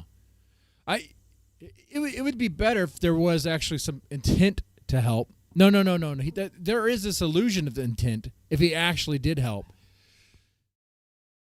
And if he didn't just have, especially the teenage prostitutes, all out there bare, essentially, creating PDF bait content on the side. So, I mean, that's fucked up. It's very disingenuous, the way he's involved in this. Not be reconciled with those many GoFundMe fundraisers. Mark Laita himself has organized numerous fundraisers and enlisted public support for donations totaling in the hundreds of thousands of dollars. Conservatively, he's literally used the word help in the descriptions for some of these. He also specifically describes the supposed help he provides in other fundraiser descriptions. So helping is not part of my channel. That's not what this channel, Soft White Underbelly, is all about. So which one is it? Is it about helping or not helping? So now, in September 2023, just in time for his profitable book release, Mark Laita wants to say his channel is not a helping channel. After starting a specific GoFundMe to help Kelly, after promoting a specific fundraiser to help Amanda Rabb as Soft White Underbelly's first ever Instagram post, after repeatedly tracking down Rebecca and hauling her back in for interviews under the guise that he's supposedly helping her somehow, after raising what appears to me to be at least $250,000 from the public for the specific purpose of helping subjects featured. Yeah. Absolutely. I mean, you can see how monstrous it is. On his channel. Now, all of a sudden, Mark ain't helping people. I don't know. Kind of just don't add up to me. No. He has all that money. He ain't giving it up.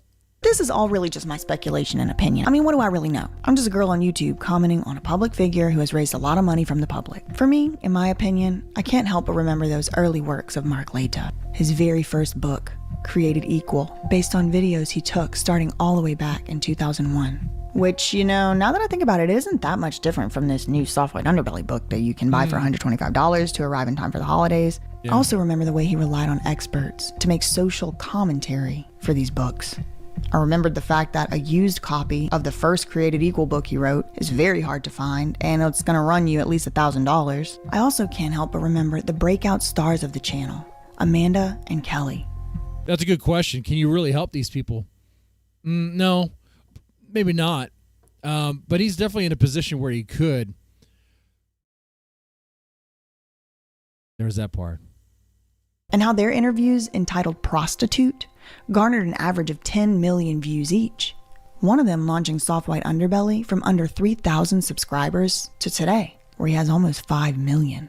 I remember Mark's statements from a year ago about how the sex worker interviews get hundreds of thousands of views in the first day after publication.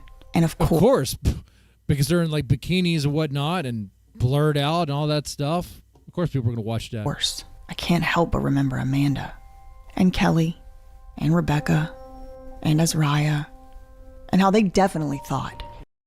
If that chick had something, she should have said it. And Rebecca and Azariah. This girl right here. If she had something on him, she should have said it.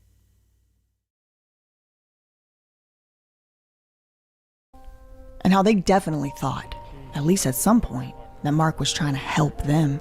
This morning I probably bled. I'll bet you I bled about $1,000 at least, $1,200 today. In that, yeah. How so? Who are you giving it out to? Everybody that comes up to me, and I have a hard time saying no. And when I do say no, they don't leave. So at some point, I'm paying them to leave, to just leave. Now, the ones who are still alive and still in need of help find themselves on the front cover of his latest project. Not for helping them though. This ain't a helping channel. I don't really know what all of this means. But one final question that I do wonder. If Soft White Underbelly isn't a helping channel, what is it? And if it's not helping these subjects, what is it doing? Who's really... Well, if he's not helping, I guess he's hurting.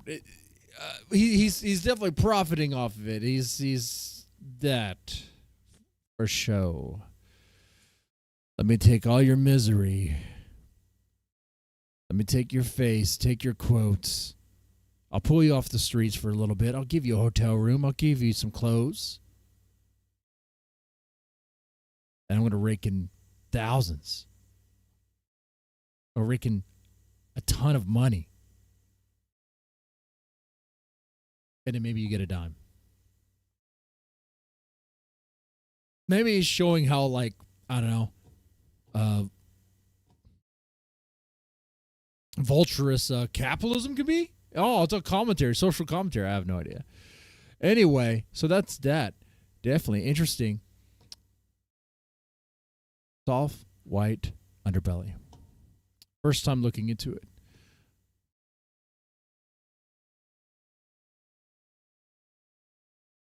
What do you guys think?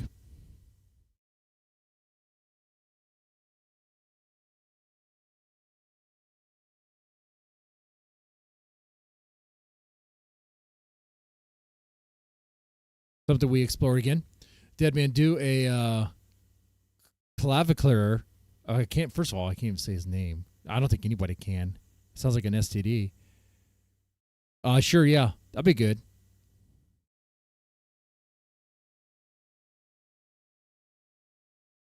Yeah, the guy was gonna be rich no matter what. Yeah, that's also part of it too, I guess. Yeah. Out of all of the characters that he saw there, I think Rebecca's the one that was like the most animated. Definitely the most like he would be or she would be a good Boyd character.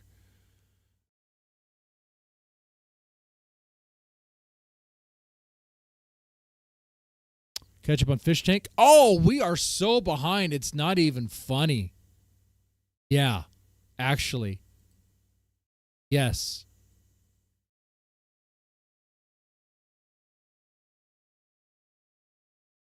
We are behind on Fishtank.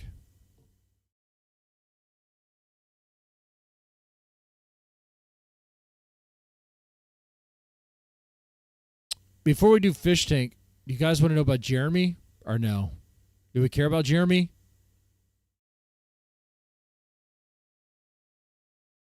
I care about Jeremy.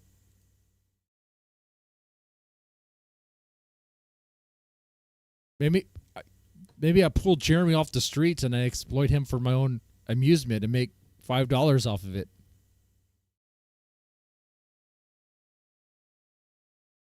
She's not Boyd. I know she's a lot bigger than me, for sure.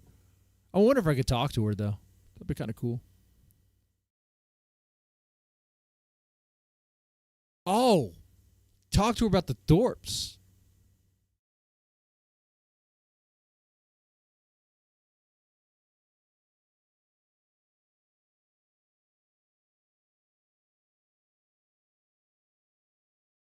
I think that's a good idea. Yes, I do. Yes, I do. Holy shit. Yeah, guys, we got to catch up on Fishtank. We're gonna speed run this thing. Look at this.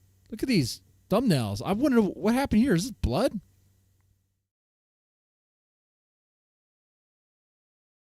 All right, dude. We're gonna play these. We're gonna speed run them. As if I didn't exploit Ben. Dang. Ben exploited himself. I just laughed at it.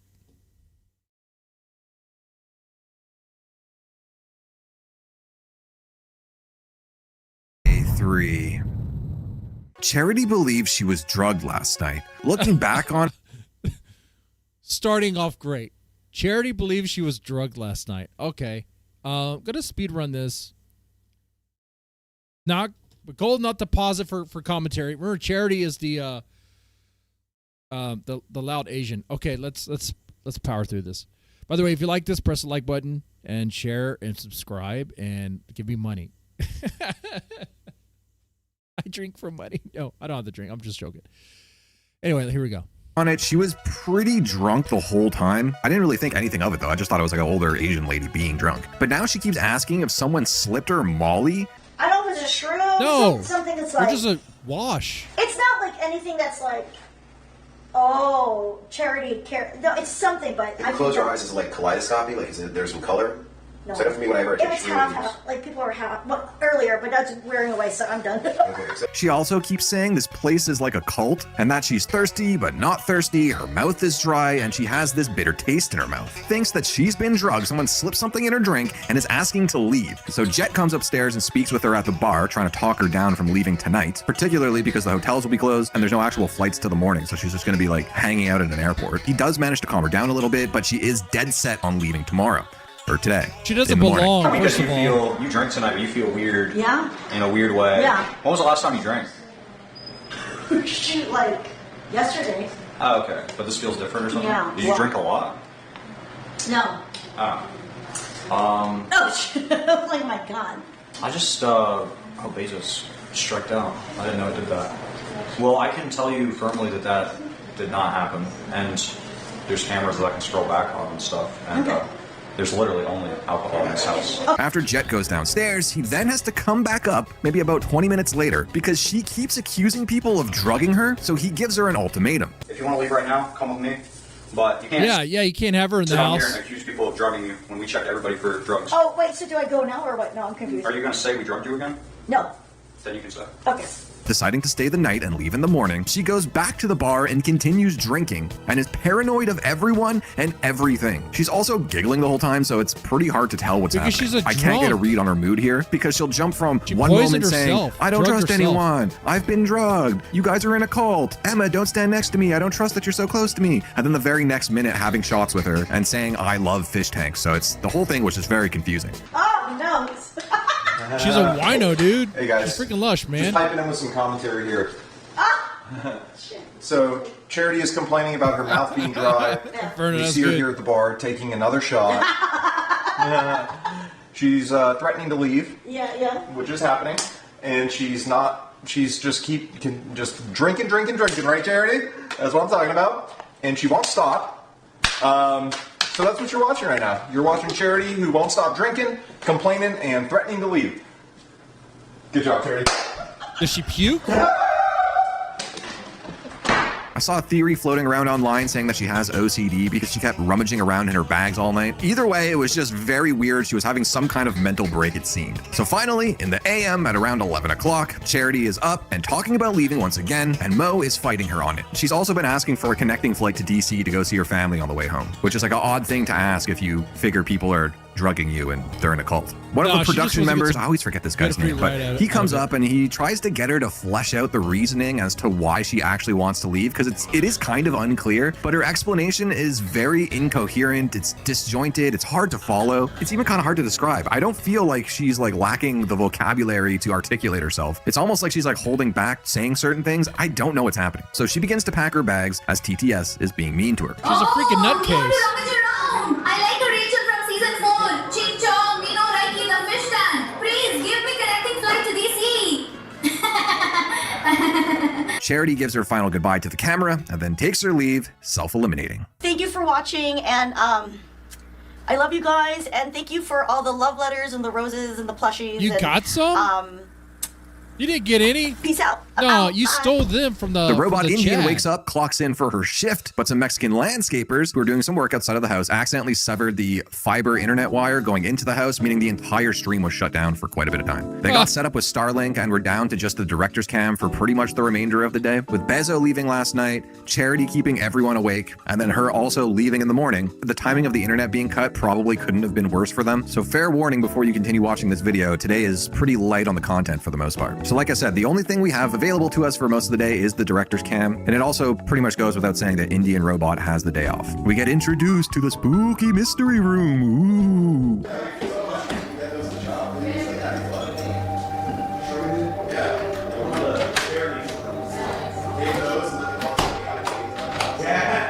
And as the fists are pretty much just hanging around for most of the afternoon, Landon keeps us entertained with some dance moves.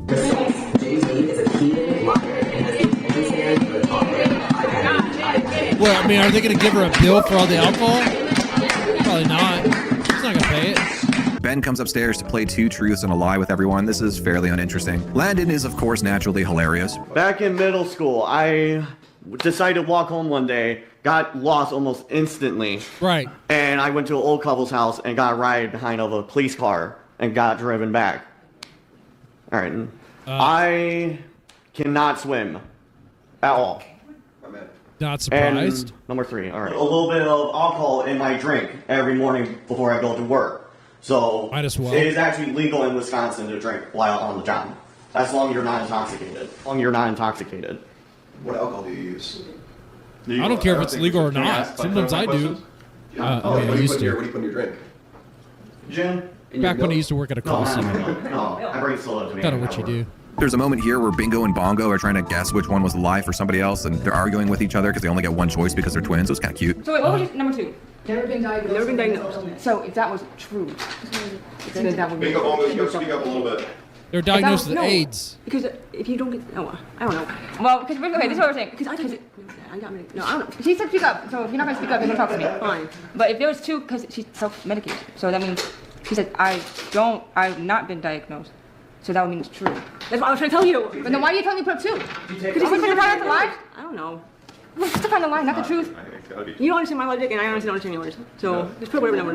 Just put 3 up. All 3 of Anissa's sounded completely believable. Can't get Once along. robbed a gas station, a 7-Eleven specifically, for a big gulp. Put on ski mask, took a gun in, went up to the cashier and I said, "Give me the big gulp for free." And That's then a she lie. hit the button. That's a lie. Okay, I have a piercing on my body where button. you wouldn't suspect.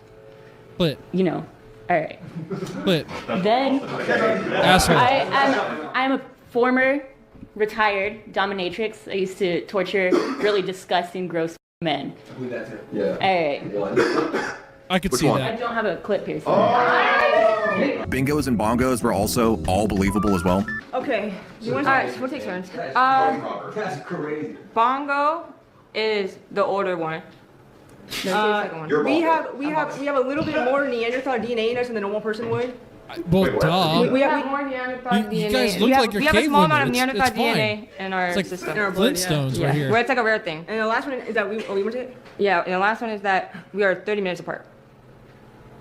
So, Bongo's older. By 30 minutes or not? By 30 minutes. Aren't two of those kind of the same question? No, which one is one? Neanderthal's true. Yeah. I think it's one. Neanderthal might be an understatement. I think the light is a 30-minute difference. I think it's not 30 minutes. That's a long time for twins, right? Isn't it usually like a couple of days? They said that. She said Why is she itchy? Is that a product of AIDS? She was there longer. She baked. That's true. I think Bongo is first. Bongo, did you want to eat it? Eat? I'm sure. No. Which one do you need? You guys like chest herpes. Like, is it the time thing? Is this the third one? Or it could be the Neanderthal. We're all like, I'm nervous Neanderthal, tip. that What the one's true. What is she Okay, doing? we're locking number 3. Which one was the lot? The lie is that Bongo's older, yeah. Oh, I'm the older one. All 30 right, minutes you guys older. Yeah, I'm 30 minutes older. I'm the one that didn't get the I'm smaller. Yeah, just give them money. Wow, Just good for job, being guys. there. I'm also They just earned going it. to slide this in here since we have some time. I wanted to include this in the day 2 edit, but truthfully, I wrote down the wrong time code in my notes and I couldn't find the clip, and I was running out of time, so I just had to cut it and move on. But Bingo and Bongo, yesterday, admitted to having AIDS. Twins. Yeah. Can you tell us the story of how you guys both got HIV positive? We were born with it. Born? Yeah. Not so. Not so. Their mom has it. 3. Hey, you cheated. You lied. Fine. 1, 2, 3. It's announced that they're going to have the return of dinner and a show. It's going to happen every Tuesday. If you don't know what this is, it's literally what it sounds like. They get a special dinner so no one has to cook, and there's also some sort of entertainment. They were told before coming on the show that everyone had to bring like one formal These attire. two So everyone's getting should be gussied boy up for the show later characters. tonight. Absolutely. TTS loves Emma's drip. Landon, Yeah, if you just lift Emma's little skirt, it's your friend, kids. Lift your skirt for me, or I will tell everyone what I know about you. About what? Her vagina. Her little vagina. Emma's little vagina. What is wrong with my God? Trust me, Lando. How do you feel about that? Whatever. So awkward. You know, You hanging in there? I'm hanging. Okay. Know who that was, unfortunately. The voice sounded so familiar. It sounded like Noel of Kiwi Farms. You. That's so funny. What about all the 500 jokes you have made in front of me? As my...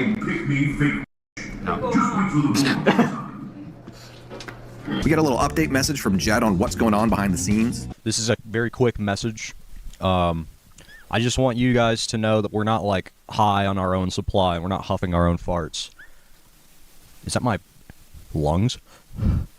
It's made like a squeak out of my lungs. Anyways, day 1 was really good, and the quality yesterday was all right, but you could start to see the cracks. Today, not off to a great start. Just a couple factors. Getting the internet cut. Exhaustion was a big one. Big problem there.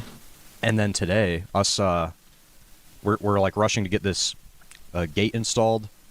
Totally permitted, totally good. As they're installing the gate, they cut our fiber. So it's just yesterday and today are pretty annoying L's.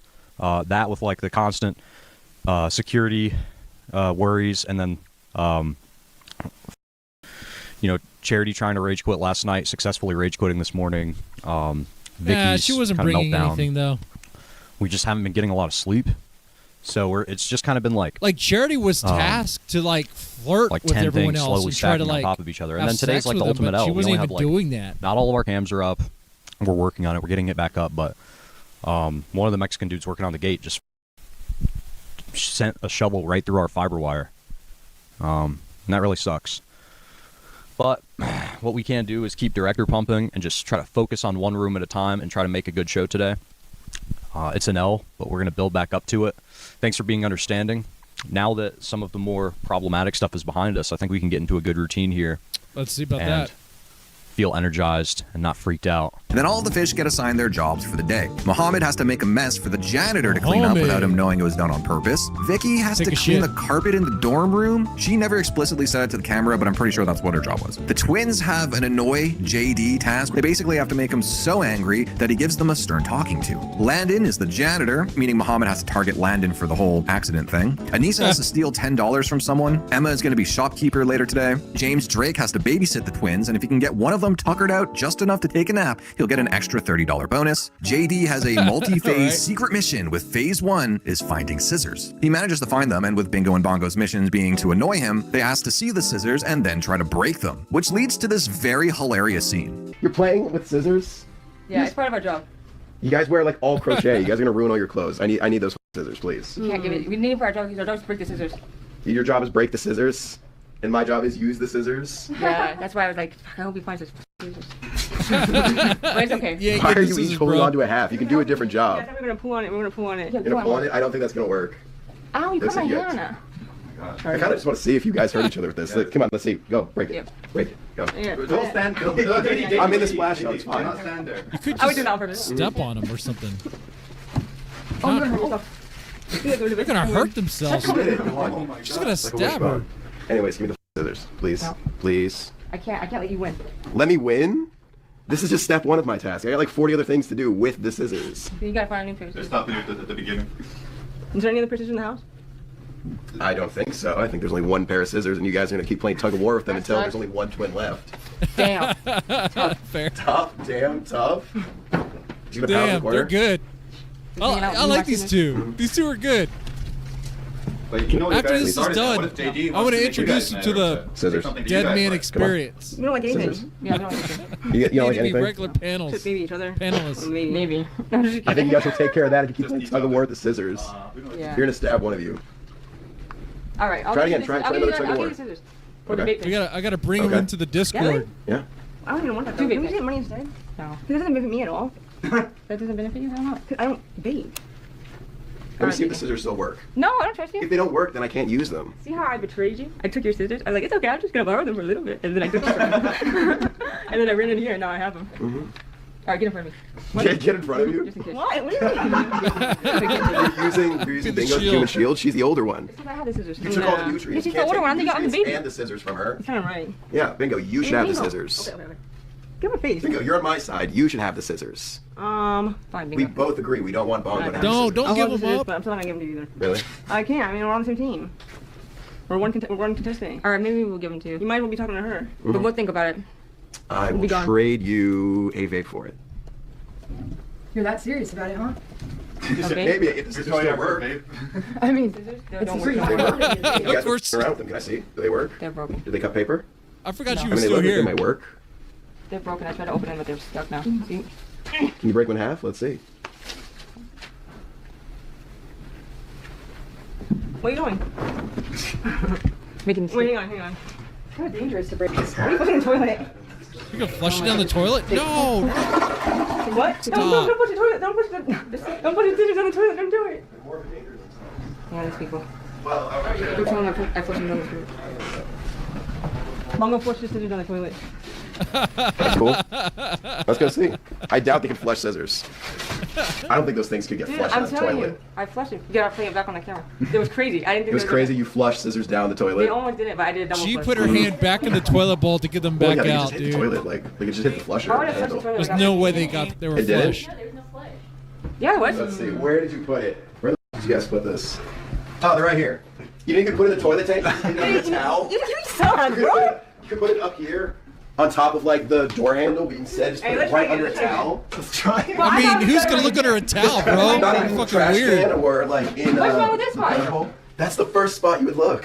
So where would you have it down? Like I would put it in here. Oh yeah, put it in the tank. Like right here. You can put it there. That's cool. That's cool. Perfect space. Or in the trash can. I could have had to sift through trash. Instead, you put it right there. You're been a good sport about that. I Okay. think my job is done now. So what you want to? On to phase 2 of JD's mission. He has to collect hair with the scissors and fill a cup with it. He gets hair from quite a few people. Emma, Toilet scissors, Anissa, by the way. Landon. There was a fourth one. Toilet there. Doesn't really scissors. matter. Oh, the twins. He does the twins as well. Landon hope also they gets a flush in new the sound house. effect because he's the janitor today. Do you have a?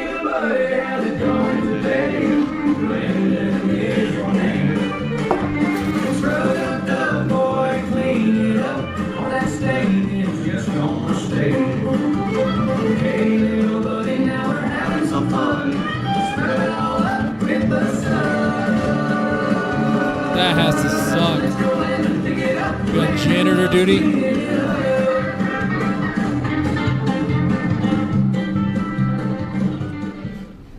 Yeah, what's up? I was gonna ask. Dear Emma. Hello, slut. Eli Bust here.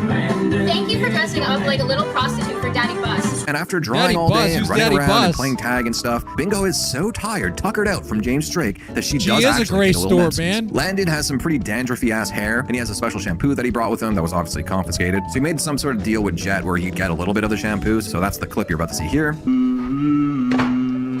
Have I seen her short? I have not. What's up? Shampoo. Is it good? Oh, I need a. Wow. Okay. All I'm getting a hold of that for, as I grab it. Starting to drip. Okay. Okay. Just kind of dump this out then. Drip. Starting to drip. Wait, what's this? What's this? Why are you not reading Super Chats? I don't like those two people, that's why. Apologizing like this is embarrassing. I don't know. Why are you not reading Super Chats? I don't like those two people, that's why. So I take it she's not reading Southern Girls Super Chats, huh? Apologizing like this is embarrassing. I don't know. Oh, this is back when she was doing the Misunderstood show. You could tell by the artwork there, the little dots.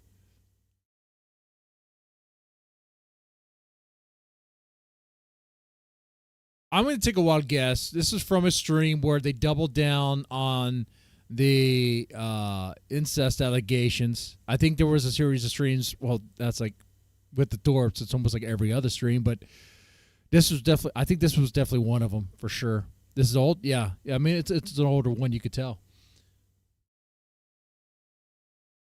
I thought it was pretty good. And it kind of needs some context for it, but I think it's pretty good.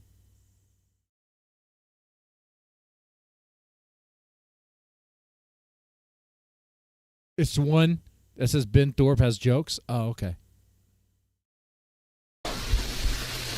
Fine.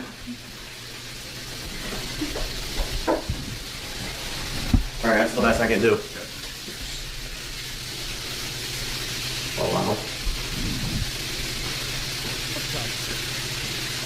Why? Press it down in there? Yeah.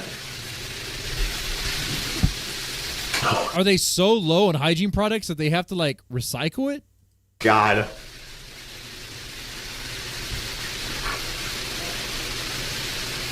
You just keep smushing it down in there with your finger and packing it in. Just trying to get it off. Are they putting toothpaste in that? I'm trying my best here to get as much as I can with it, but yeah, this was probably not good compromise on my part. I think we maybe thought this would work better than it would too. Yeah. But that'll do for now. We'll figure something Hopefully, out. yeah. Thank you. Either way. I could smear my hand right here, and when you're in the shower, you could just take that and kind of put it. I mean, I could before it dries out, but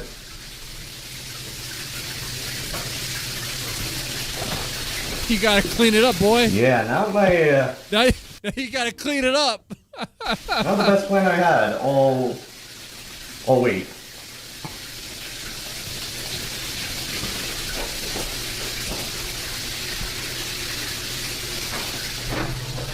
Landon also gives us an art show of all the AI art on the walls. I'm getting a lot of Snoop Dogg vibes from this picture. Well, I can see why. So, you know, Snoop Dogg, as I'm just going to call the dog as of right now, you know, he doesn't need his front windshield.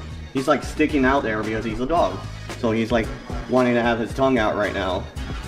He has his bling, but he's busy smoking some of that Mary Jane.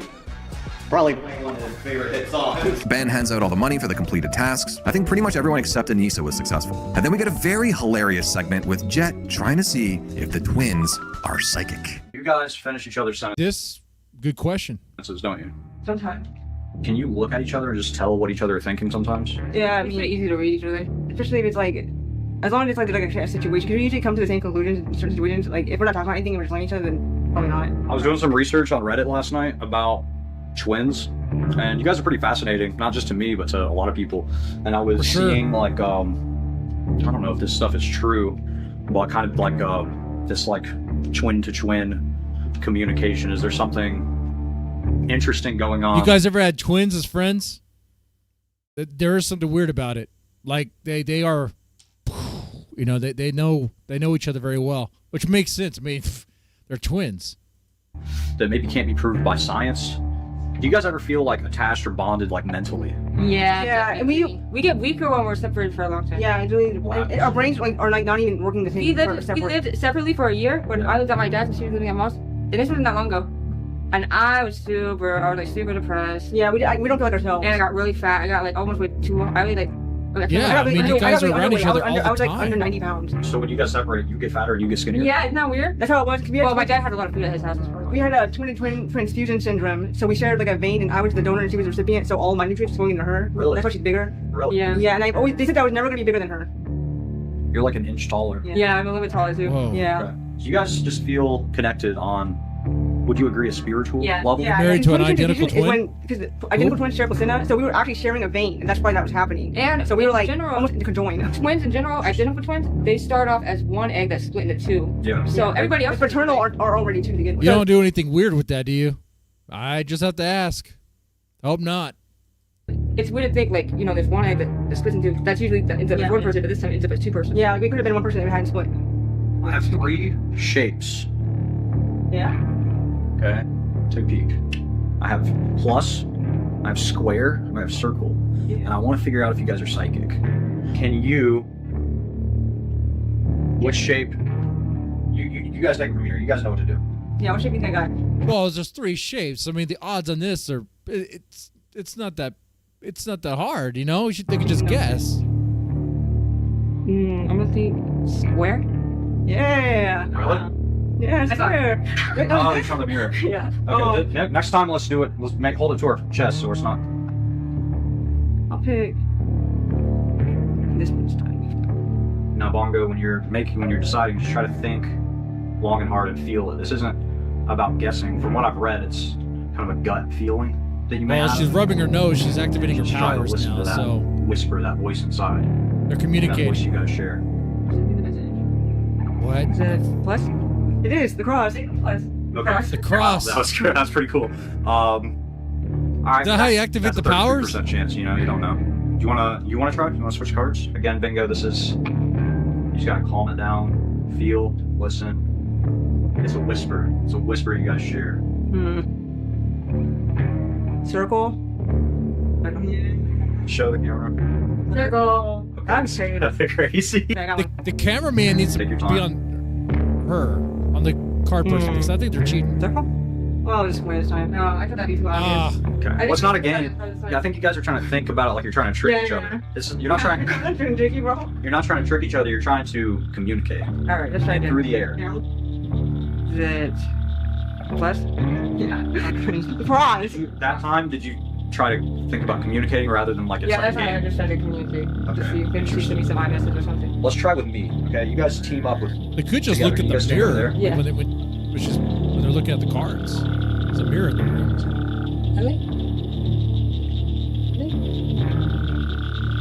I swear you're right. I just read. I'm forget. Okay. People have people that they think that we are psychic actually, like people who aren't us, but not like on purpose. But the like, odds yeah, are well, too obviously easy, not. man. It just Seems seems like like a- coincidence. When you thought square, why do you think square? You just got 33% Yeah, chance. I just felt like he probably picked the square. He probably picked the square. Take your time. Let your gut decide. This is the one. Do you think that it might be plus? I was thinking cross, yeah. Cross plus. You guys are. Okay, all right. That's really weird. That is weird. What the heck's going on? Bingo and Bongo. Can you guess what I have for you? Is it a horror movie? It is. What the heck's going on? Bam pops up for dinner and a show. The meal is, I think, pasta, salad, and bread. It was a little hard to see. And the show was a harp player. There's a poll to see who is the best Little dressed. Caesars And of pasta? course, Muhammad explains which country all of his accessories come Do from. they have pasta? I got my U.S. Indian Police badge. All right. Tiger's eye bracelet. Got my double watching. All right. 10 rings. Those one. Here's a bear claw from Japan. I've been to Japan. I don't know if you knew that. And of No course, shit. No shit. The coup de grace. Japanese. What the fuck? Look at those boots. If you knew that. And of course, the coup de grace. Japanese construction boots. Yeah. And this is also a vintage Indian-made, Indian as in like Native American, Thai. He is all over the place, man. He has like Japanese culture, Indian, native Indian, and then his name is Muhammad. And he prays to Mecca or something. Whole Thai. Yeah. Let me know. Landon is unintentionally hilarious once again. Yeah, so I got a red dress shirt, red headband, and charcoal gray pants. Dress pants, so. And parole here. Looks like a parole. I kind of like Landon. I do. Like he's the buddy you had in college, you know, and he doesn't stop. Like he's still waking and baking every morning. Bam finds out that Landon is an extremely picky eater. He's basically eaten no variants of food in his life outside of like fries, cheese, and chicken nuggies. Landon, how was that garlic bread? Was that your first time? Garlic bread. This is pretty good. Garlic bread, dude. He was killing us. We're asking him all kinds of food. He never tried it. Never had rice. Never had rice. My mind is blown. I know. Hey, ask him how he drinks his milk. How do you drink your milk? Oh boy. So I drink it with coffee creamer. So I have milk with coffee creamer in it. What the milk with coffee creamer?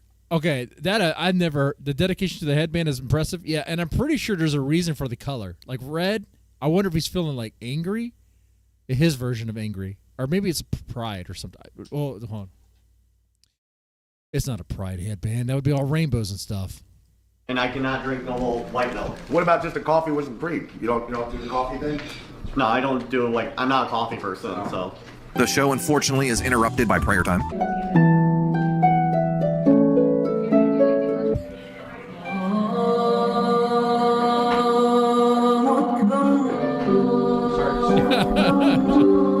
Sorry to interrupt. We have one of our contestants is of the Muslim faith, and like 5 times a day they have a call to prayer. Sorry, one second. I should have told you guys earlier. My bad. Apologies. Bam is so bewildered by Landon that he goes back for a second round trying to figure out which foods he's eaten and which foods he hasn't. Some of the ones you haven't tried yet.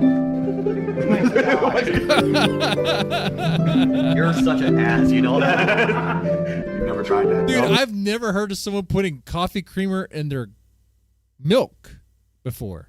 Never tried watermelon. He's never had watermelon. You ever tried a Zagnut? No, I do not know what that is. It's Beetlejuice's favorite candy bar. It's really good. Never tried this. French onion soup. Never had that. New England clam chowder. Never had that. Prince Edward Island oysters. Never had that. Baklava. Never had that. General Tso chicken. Never had that. From a Chinese place. Never. General Tso's chicken is the only thing I get. Oh, that's not a lie. Sometimes I get Mongolian beef. Oh, General Tso, man, I could go for some. When I get my new place, the first meal is either gonna have to be pizza or Chinese takeout. You know. I had Chinese food. Never had Chinese before. Yeah, he's Fishtank. He's Fishtank host. Key lime pie. Never. Sam Hyde had he's busy. He's a busy man.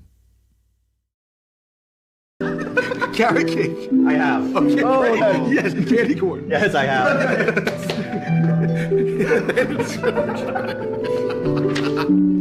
If you just listed a bunch of fruit. Fruits and vegetables. So the only thing that Landon has ever eaten is like French fries, like McDonald's food. Star fruit. Yeah, everyone's had General Tso. You don't have to go that exotic, man. Is it General Tso or Sal? We said strawberry. Dude. Okay, hold on. Prunes, raisins. A pear. And dude, in the chat, looks like he's dressed up for like the Bachelorette or something. Prunes, raisins. This guy, like this is another guy who looks like he doesn't belong. It's like a soap opera.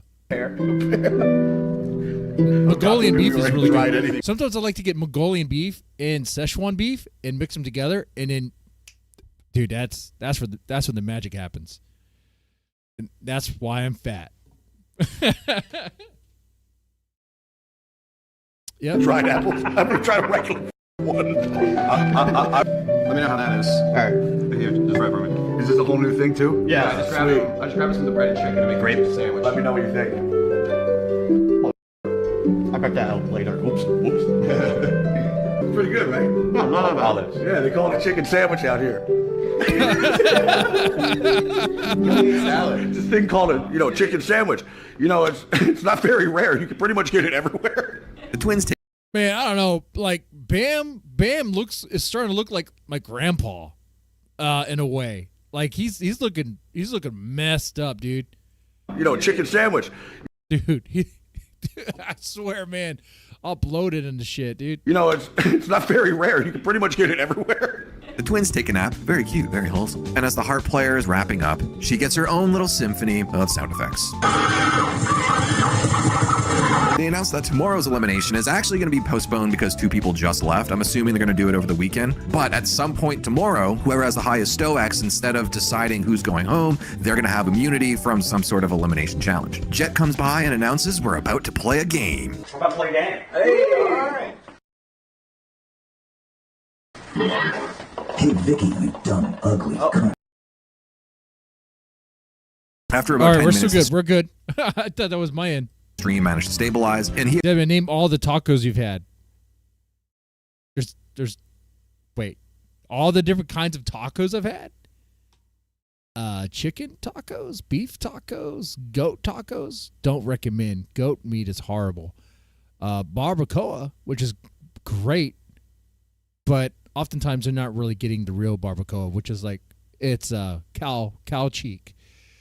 But most of the time, you're probably just getting like pulled beef that's like really tenderized.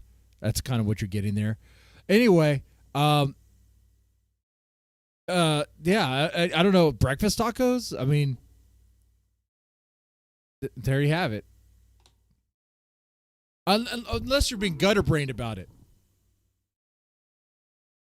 If you're being gutter brained about it, then I mean, come on, man. It's supposed to be a family show now. Come on, we're supposed to be church appropriate here. I can't give that away for free. I'm too sober for it.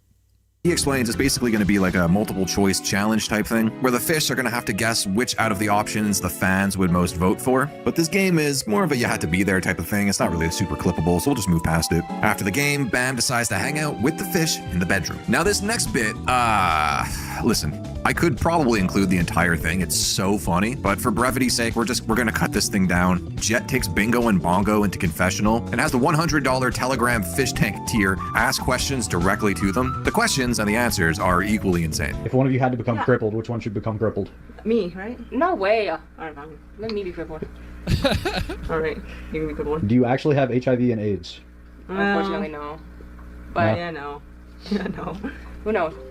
Would you guys have one Wait, husband? they don't know if they have it or not? How do they not know? Between you two, or would you want separate husbands? Probably separate husbands. I probably wouldn't want to get married at all. So yeah, I don't think Bingo's gonna. I probably live with like her and her husband, but I wouldn't be like the other wife. I would just be living with them, preloading. Would you rather eat a ladybug or a moth? Yeah, exactly. Fed up. You'd have to put it in a stew for sure. Yeah, at that point, because goat is kind of it's very rough, man. You know, you really need to tenderize that thing. A ladybug. Moths are dusty. You want the dust from and the the moth? ladybugs are so small, like I probably wouldn't even taste it. Yeah. How many animals have you each killed? Killed? Yeah. Intentionally or unintentionally? Just total kill count. Probably. Yeah, probably 10. Not on purpose. Wait, how many animals have you killed? 10. They don't look like they're hunters. Were they hunting? What do you mean? Can you make things blow up with your mind? Like Wait. There wasn't more. Probably. Yeah, probably 10. Not on purpose. Accidentally. Can you make things blow up with your mind? I've been trying to. We've been trying to, right? We've been practicing, but we're still like low level. Yeah, Low level. So they tried a little bit, and maybe it works. There's a little bit of a flare. Doesn't really blow up. Do you feel psychically stronger after today? Yeah, I already feel pretty psychically strong, but today it's like more proof for me. I was kind of freaking myself out a little bit. Halo or Gears of War? Halo. We used to play that. Yeah, absolutely, man. Cool, dude. Yeah, man. I'm gonna invite them into the Discord, and we're gonna play some fucking Halo, man. That's what we're gonna do. If you could be either one of you, which one would you be? I would be Bongo. So you would be Bingo and you would be Bongo? Yeah, I would not want to be Bongo. So I do not want to be this one. And then I want to know about the 10 animals that they killed. Like, I want to know. Like, I don't think they drive. Do they drive? Did they hit the animals? Like, how did they kill the 10 animals? Did they have to put down their dog? Was their dog like dying and they had to put him down or something? Did they have a farm? And did they have like a slaughterhouse fun day or something? It sounds crazy, but like sometimes they do that. I used to have a farm.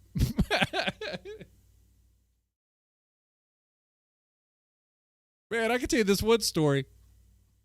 And this is real. I was a kid. So I'm going to tell you from my kid's perspective, from my mind's perspective as a kid, right? Well, what I saw was unbelievable. Okay, in the pasture, around the pig pen, there was this gathering of essentially just like Mexicans, just people like that my dad worked with. My dad used to be a pipe coder. We had a farm, we had pigs, we have cows, we have horses. And what happens on farms, sometimes you do kill the animals, okay? So it was everyone was there, and they're all taking turns one-on-one in the pen to take out the pig. It was ranch, yeah, ranch reality. No. I mean, it is the Boy and the Czech can believe whatever they want. Sure, yeah, everyone had their turn with the pig, I guess. They had a sledgehammer, boom, right in the face. Supposedly it's humane. I don't know. I mean, you're killing an animal, all right? It's dead. You turn it into sausage. Okay. But that's wild. So when I say slaughterhouse fun days, that's a legitimate question. I'm not being funny about it. Okay, well, maybe I am. No, but realistically, I want to know how what they mean by killing the 10 animals. Anyway, I don't think we're going to get that answer. Why? Why would you not want to be each other? She works a lot. Yeah, and she works for art. She's just weaker overall, like a weaker body. What's your favorite bug in the house? Ladybugs. Ladybugs? They're the only ones that don't gross me out. Master Chief or Arthur Morgan? Master Chief. Who's Arthur Master Chief. Yeah. Hell yeah, dude. Okay. I can't remember. Was that a black guy? Probably not. Israel or Palestine? I don't really know much about this whole situation. I know not Israel, but so Palestine. No, actually Israel. No, I don't know. I have no idea. That's about Israel. No, I don't know. Yeah, okay. Oh, yeah, let's go to Israel. I like him even more. They're so uninformed. They don't care, which is what I prefer, actually. Do you support nuking Japan? Again? No, that's unnecessary. Oh, the first one? That's unnecessary. They already learned their lesson. Oh, the first one? No. Maybe just the one bomb, not the second one. Actually, yeah, because they weren't going to give up. But I don't know about two bombs. And I don't know about innocent people and all that. But no, that was wrong. Do you like trains? Yeah. Yeah, our nephew really likes trains. Do you enjoy being the top fish in the house?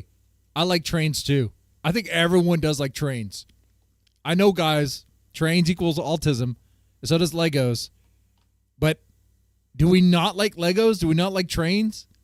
Come on now. / center of attention? No, I don't actually. I don't like being the center of attention. But I feel like every time we go somewhere, always somewhere surrounded by people. Yeah, but I do like being a top fish. Have you ever been popular like this before? No, not really. Only on the internet.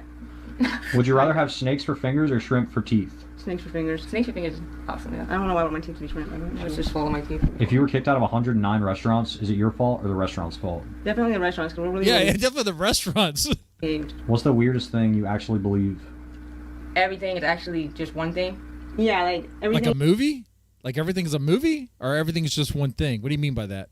Yeah. Well, I believe in all that spiritual. I believe in like multi-dimensions and like what's that thing called? I think everything happens for a reason. What's that thing called? The fruit of the moon? That is true. Everything does happen for a reason. Cornucopia? Oh, that's what's it called? Mandela effect. Mandela effect. I've been dimension hopping like crazy lately. What's your destiny? Being an artist, reading our stories. All right. What is your Venmo? Or Venmo? We don't have Venmo. I didn't get to set it up yet. What was your first job? My first job was an office job. Mine was at a library. Favorite animal? Birds. Favorite animal to kill? I don't know, bugs. No. Oh wait, bugs? If they consider bugs to be animals, then that makes more sense now. So they killed like 10 roaches. Bugs aren't animals. You murder the roaches. You gas them as much as you can. Okay? You see one roach. I don't know about you, but if I see one roach in the kitchen, I'm gassing the whole motherfucker. I'm like, we're bombing the house. I like to kill bugs. Would you rather combine your bodies and turn into a big baby forever? Oh. Or live in the fourth dimension where you have no thoughts or feelings? Fourth dimension. What dimension? That's like God. You like the fourth dimension. I swear, this one, bingo or bongo, I forgot which one is what. This one kind of reminds me of my supervisor. No shit. Would you rather have no teeth or be deaf? No teeth. Yeah, no teeth. Would you rather find 1,000 cockroaches in your attic or a living person? 1,000 cockroaches. 1,000 cockroaches. Okay, a living person, bro. Pee-pee or poo-poo? I'd rather have a living person in my attic than 1,000 cockroaches. I mean, I could make that living person pay rent or something. The cockroaches would just be annoying. Pee-pee. Fine, pee-pee. Would you rather date Big Baby a shout out? 6 foot Oh, I tall didn't even Indian- notice that. Did they mention Big Baby? Would you rather find 1,000 cockroaches in your attic or a living person? 1,000 cockroaches. 1,000 cockroaches. Okay, a living person, bro. Pee-pee or poo-poo? Pee-pee. Poo-poo. Pee-pee. Fine, pee-pee. Would you rather date a 6 foot tall Indian guy or a 5 foot tall white guy? A 5 foot tall. Really? Yeah. Yeah, no. A 5. What do you think, Bingo? I think I would go for probably I gotta think it's short guy, so yeah, I just go for the white guy. I don't think honestly I'd be intimidated by the 6 foot tall guy. There's too much of a height difference. Indian too. She's not into the Indians. Okay. Who's cooler, JD or James? What if the living person is Jeremy? Well, he could go out and get a job and pay the rent. I got a living person in my attic? What is it? Anne Frank?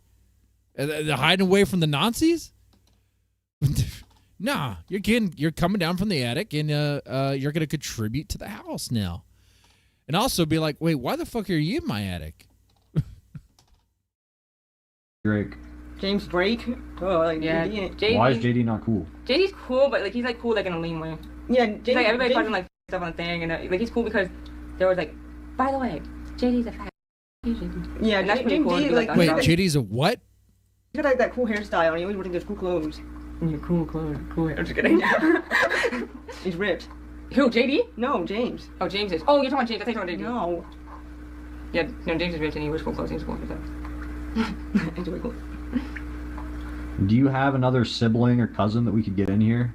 Our older sister wanted to. She has a child. She does have a child, but she really did want to go on the show. But yeah, maybe we're older. Maybe older. These two are amazing. Absolutely, like they are. Because she has. Please tell me, because we're behind on episodes. Please tell me they don't get kicked out. Like 6, so maybe when he's older she can. Because she didn't want to come on the show, and she's older than us. And she's cool. She's funny. All right, one last question.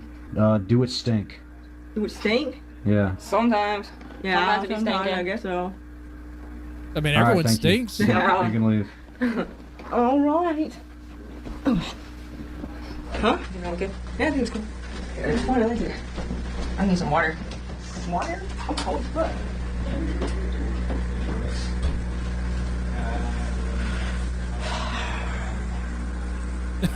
He even knows. This guy even knows. They're the best. They're the best they have. He's like, wow. What did I just... Jet then vents to the audience about how shoddy the internet's been today. Ooh, we've been having not a great day today. That's how we feel down here. Waking up to the news that the Mexican contractor dudes have driven a spade head, a shovel through our fiber line as we're just starting our season is so annoying. Okay, so if you see cams down... All right, let me explain this to you guys. So let's say total internet spread we have. We have this much internet, right? That's what we had. Everything was going smooth. We finally got everything going. And then now we're at this much. We're throttled, okay? We have this much internet to work with. We're throwing up Starlinks. Not me. Majock is out there. This part was edited out for probably reasons. Audio's cut. And at 11:30, right before the cutoff point of this video, which is midnight, we have the introduction of our very first freeloader. His name is Head. Head. Oh my God.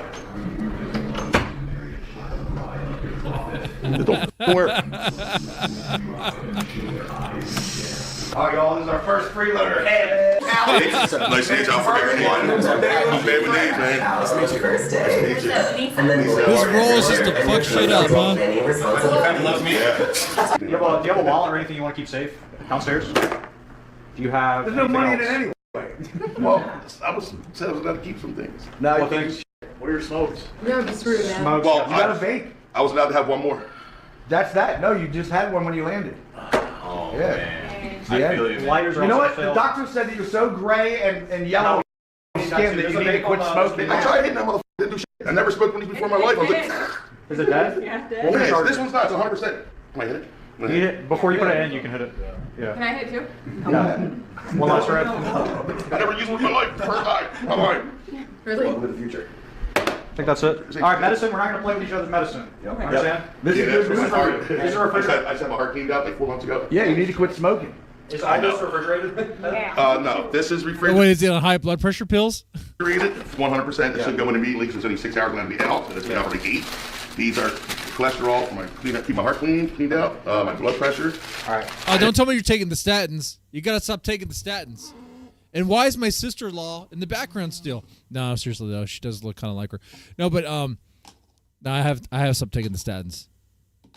I don't know about them, man. You hear conflicting things. Doctor says, yeah, take them. They're fine. But then it's like, I don't know if I want dementia. I don't know, man. I think I'll just work my diet. And nicotine patches. Because I smoke 3 packs a day. The doctor said I could possibly go into a seizure. Who the smokes 3 packs a day? I don't drink, I don't do drugs. I think he seems cool. I like him. Seems like a real friendly guy. I just hope that he can handle quitting the smoke. We'll find out about that. I just like to have fun, do dumb shit. Me too. Meet interesting people. Did you go to the gym? Yes, sir. Okay, will you help me out? I can. I'm gonna do light stuff, trying to lose this. We did a little workout this morning. All right, this light stuff keep me occupied. Maybe I can sleep better. You gotta stay sane here. Appreciate it. What do you think of Head? Head? What do you think of Head? That's his name. He's pretty cool. He smelled good. He smells good. Smells good. I kind of like that. He doesn't smell. look like he would smell good. But Statins give dementia? One of the things I've heard, anyway. he seems nice. I hope we get along. I think we'll all get along. I sleep Hey. here. Yeah, and you could sleep like that. I snore so loud. I think it's comforting. The snoring? Hearing other people snore. Oh my God, she's amazing. It like Chris, suits you me. see this? Be careful, she used to dom I like the men. same fit. Pregnant? No. You keep this up, you might be by the time we're done with the show. It's like, you're first star. Can I say that? You can say whatever you want. I can say, yeah, you know, AEW If the professional sand wrestling. monkey is white, Darby how will Allin. he blend in with the desert? The dad met me, You put me can on. check how well Tile is said by dropping Maybe one weighted light too. metal Split my objects face wide from chest open. height. That's from a light too? Vicky, Like, put when my your trunk withdrawals through my face. overwhelm you, assault a cop, please. You used to wrestle? No. No. I mean, even if shit's dragged out of my for like a month, like, it's not gonna be the world, but He has to charge it.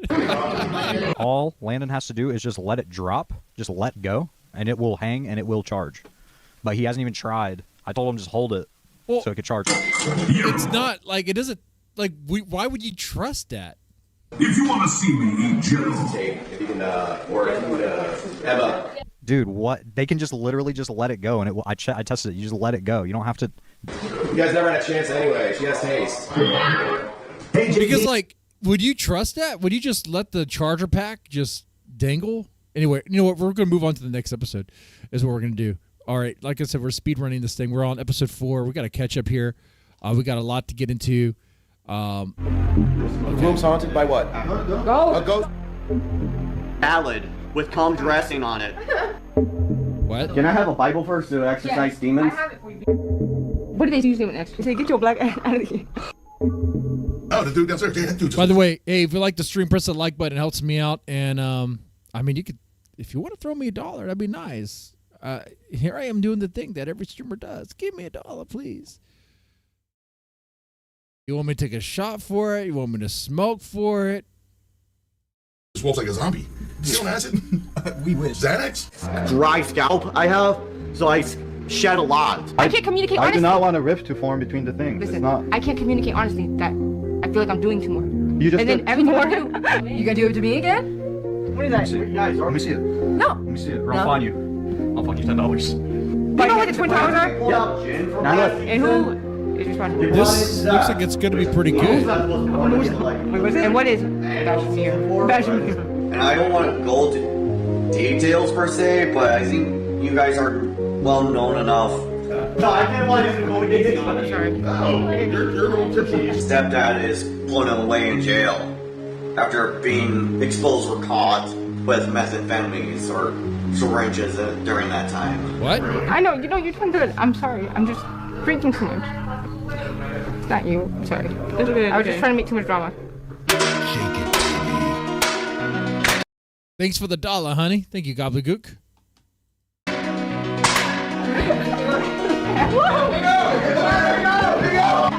even hear me. I think I'll have smoke. repels you. Flowers of Christ repels you.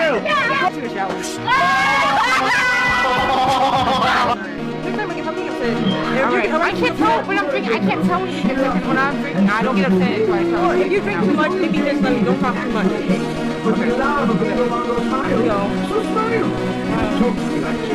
I don't know. I think the twins are starting to break down. Day 4. In the AM, all of the cams have been restored around the house, so everything's back to normal, but there's definitely been a major shift in personnel over the last 48 hours, not only with the 2 departures and the addition of Head, but also in how everyone's actually behaving. So I think now would be a good time to do a little vibe check on all of the fish individually, so we can get a look at what their demeanors are in the tank right now. Emma is there and engages, but she hasn't had that moment yet that puts her over with the fans. She is kind of just the seasoned hot girl right now, but she does seem very aware that she is playing a game and looks at things like her vape, let's say for instance, as being something of a commodity, as an asset, something that can be traded for later. So she is locked in. Anissa hasn't really had her moment yet either, but as I stated before, I think she is a sleeper in this game. I have a feeling she will become. Love you, Mr. D. We got your back. Victory hand emoji. Thank you, Southern Girl. Thank you. That's nice. I got your back too. Absolutely.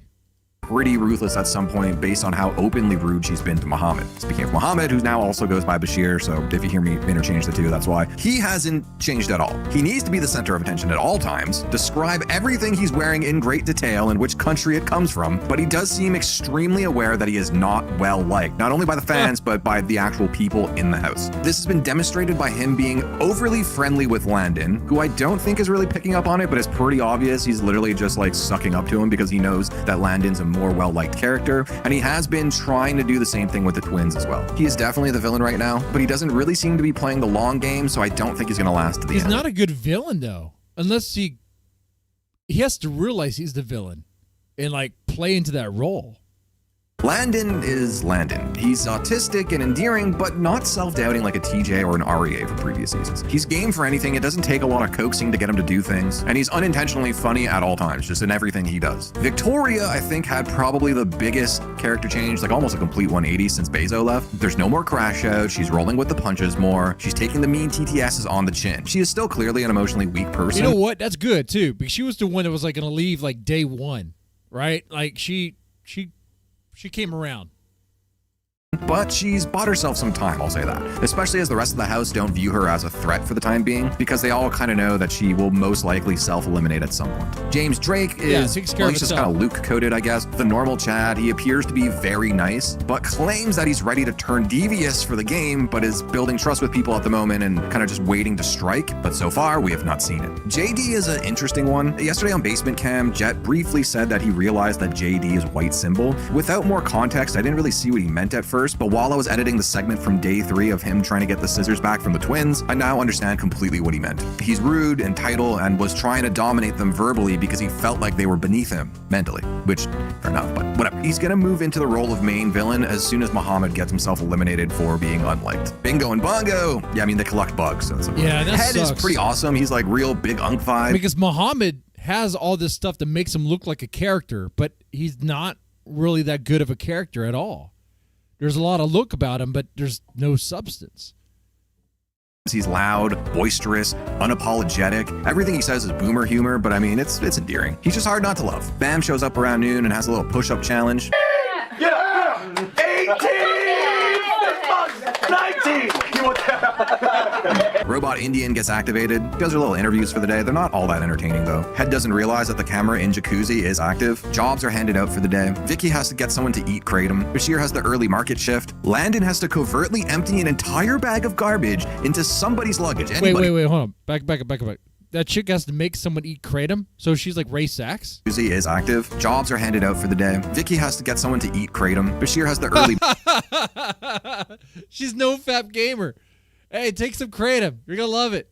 market shift. Landon has to covertly empty an entire bag of garbage into somebody's luggage, anybody's luggage. This is a major plot point for the rest of the day, so keep this one in mind specifically. The twins need to make Head laugh so hard that he gets red in the face. James Drake is the one that has to look over the robot. Anissa has to steal 2 toothbrushes, and JD can't allow any tomfoolery to happen in the market or the dorm. Essentially, he's the fun police, but he literally says, I'm not going to do that, knowing it would make everybody hate him. And then Emma gets the late shift at the market. Oh, also, Head has to rip up $20 from another contestant. But Mohammed believes that Head stole candy from the store. He's issued a $2 fine, but would rather go to court, which is pretty funny. And I might run out of money. Free Head, fish court now. Yes, free me. I didn't do this. Free Head. Can I go to court? Fish court now. Yeah, go to court. Can I get a hearing? Free Head. If it was, Yeah. Let's get a hearing. There's a if it was miracle. over like $10 maybe, but it's like $2. So But I'll make it $10. I didn't do it too. Because I know I'll beat in court. you'd have to steal. Right? Court now. Well, if he wants to make it $10, you have to steal. I have a like good log. I'll hire a lawyer in here and I'll get one. You tried to steal. You admitted that you even tried to steal. This, making a noise. If put you it could down. steal more, then it would be about 10, and then we do a court case. Unfortunately, it doesn't end up going through, so it's for such a low amount of money, but the idea of Fishtank Court is, I can't wait for that. That's going to be awesome. Head is hanging out with Bingo and Bongo as they're trying to complete their task, and it's at this time that Head finds an entire trash bag dumped in his luggage, meaning Landon was successful. I know who did this. This mess. That was the job that destroyed me. That's good. What? Yo, With all your stuff? what do you ladies think about this? This is crazy. It's kind of gross They got my luggage and destroyed everything. That's messed up. Yeah. Yo, this is war. Yeah. You know who was on your side? It was their job. Some people, I forget who said they had that job. Is it a guy or a girl? You know what a giant did cockroaches we put in their bed? I know who did it. Oh man, these girls are great. They volunteered to get cockroaches and put it in the bag. It's okay. It's a guy. The guy. I believe. All right, what's your questions? Okay. You want to help you clean first? Don't worry, Head, it will dry. The twins then try to complete their challenge by interviewing Head. Do you wear wigs? No. No? Never? Have you ever thought about wearing a wig? No. Okay. For fun, as a joke, probably yes. I've had more previous. I mean, not wear it normal. I don't have it at all. Okay. That's surprising. Surprising. Do you support the LGBTQF community? Absolutely. Yeah. Gays community? Yeah, gays? Yeah. Trans? I have a son that's gay. Oh, you have someone gay? Well, I guess we don't need to ask the other question then. Is your name Head because you give good head? Plead the fifth. Or anything related to that? Plead the fifth. Okay. Huh? You said plead the fifth. Dude, this guy reminds me of my neighbor. I don't have to answer. Oh. My neighbor's a Answer that teacher. question, correct? Okay. Do you like When good head? did you get fat? That's what that. When did you get fat? He was born What fat. the is this one? I don't know. What you got? Make Head laugh so hard he cries. He's one of those guys that's born fat and he doesn't give a shit. Gets red in the face. Oh, I don't know who that. Whose was that? I don't know. I'll just give you an interview. I just sit on the counter. I wanted to say too. Oh, somebody has to make you laugh so hard that you're pretty much crying. I wanted to say too. But I don't know whose envelope that's. Did you just open up an envelope that you shouldn't be? It was a sitting there. And you opened it. What was there? Did it have your name in it? It don't have anybody's name. You shouldn't be doing that. Our first new room of the house is getting unlocked this season, and it's the jungle room. Or maybe it was called something else I don't actually remember. All right, this is the Green Thumb Elimination Room. And being Bingo and Bongo are already immune because their stoics are so high that they're pretty much untouchable. So for the other 9 Please tell me they have to rub against like poison ivy or something. Getting off kratom can be brutal. Is that much different than opiates? Wow. I didn't have a problem. But then again, I didn't really take it. I mean, I did, but I took... The bag said take 2 pills. And I took 2 pills. That's not the amount that the users actually take.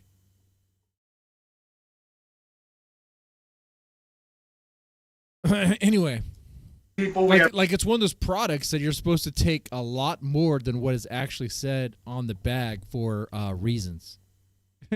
That's Bam. Yeah, that is Bam. 9 saplings that you're going to have to take care of very especially like they're your babies until Saturday. You have 4 days. We've counted all the leaves on it, and if any leaf drops, then you're in potential jeopardy. And whoever has the most, then on Saturday they get to pick who's going down as an elimination. So what also is a benefit of this room, in the morning, you come up here and you can gather any fruit, vegetable, produce, eggs, all that for free. So you don't have to pay for it like the general store. And if you don't keep your plant near you, then that's potential sabotage for somebody else to f with you. So we gotta carry these around? Yeah, and it's a percentage ratio because some of the They leaves have to carry the plants around? That's kind of are cool. more leaves than the other. So we're just gonna do the percentage calculation of if you have 200 leaves and this one might have 100, then however many leaves will be the same amount. You know what I'm saying? So yes. So Bingo and Bongo have to choose who gets what plant. Bingo, Bongo, step on up.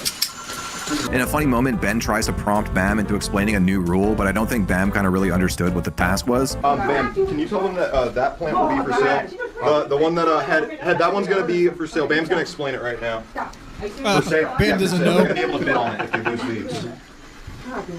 You gotta let me know that. Sorry, sir. You gotta know that, man. Okay. All right. So No, can you explain? Sounds like there's a communication breakdown with upper management. That happens. Because I don't think I heard it. Is it because he's a freeloader? No.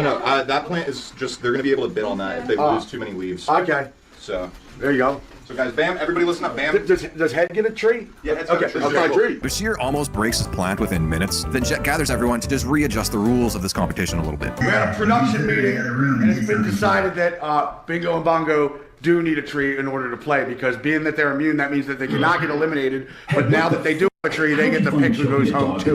So, Sorry, girls. We're busy right now. Glad that they finally figured it out. They're already immune, so they can't be picked to go home, but then they can't play the game if they don't have a tree, so they decided down there that Bingo and Bongo do get a tree, so they can pick who goes home if they have enough leaves, but they can't go home. So if they win, they pick who leaves. Yeah, exactly. Okay. No more auction on the tree.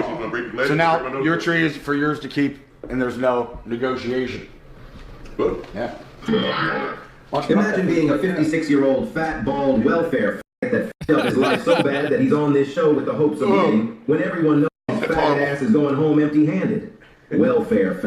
Welfare f***. Welfare f***. If I go home, I'm going home happy. They got a point. What?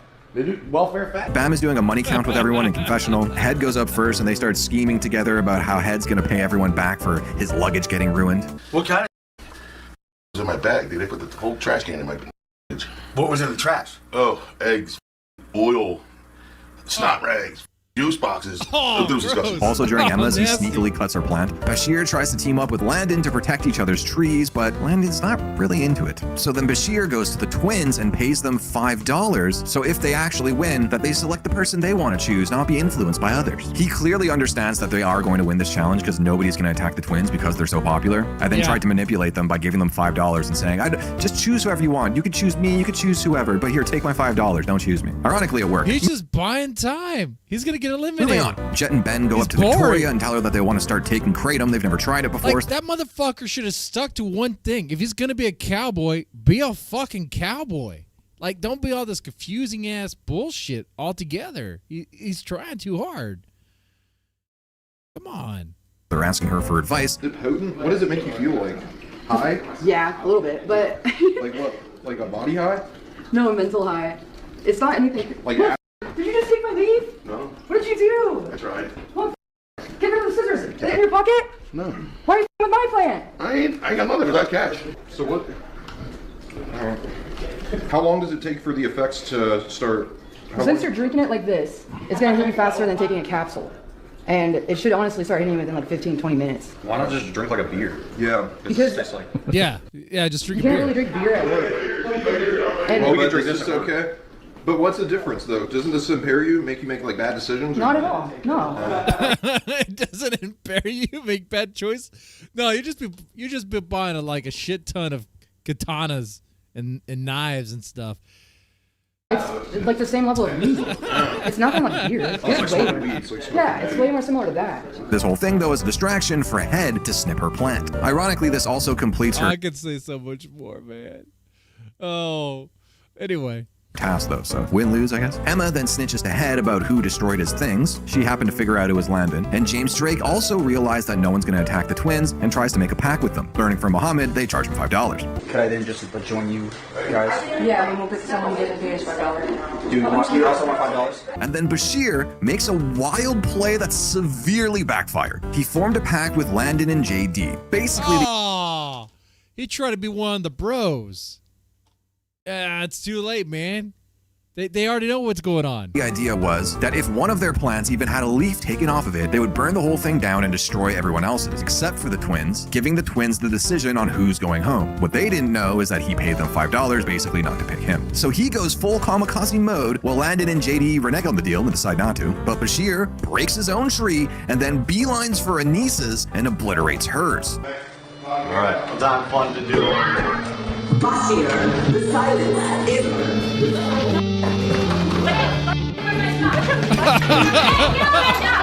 I take it back. He's going full villain mode. All right, I like this.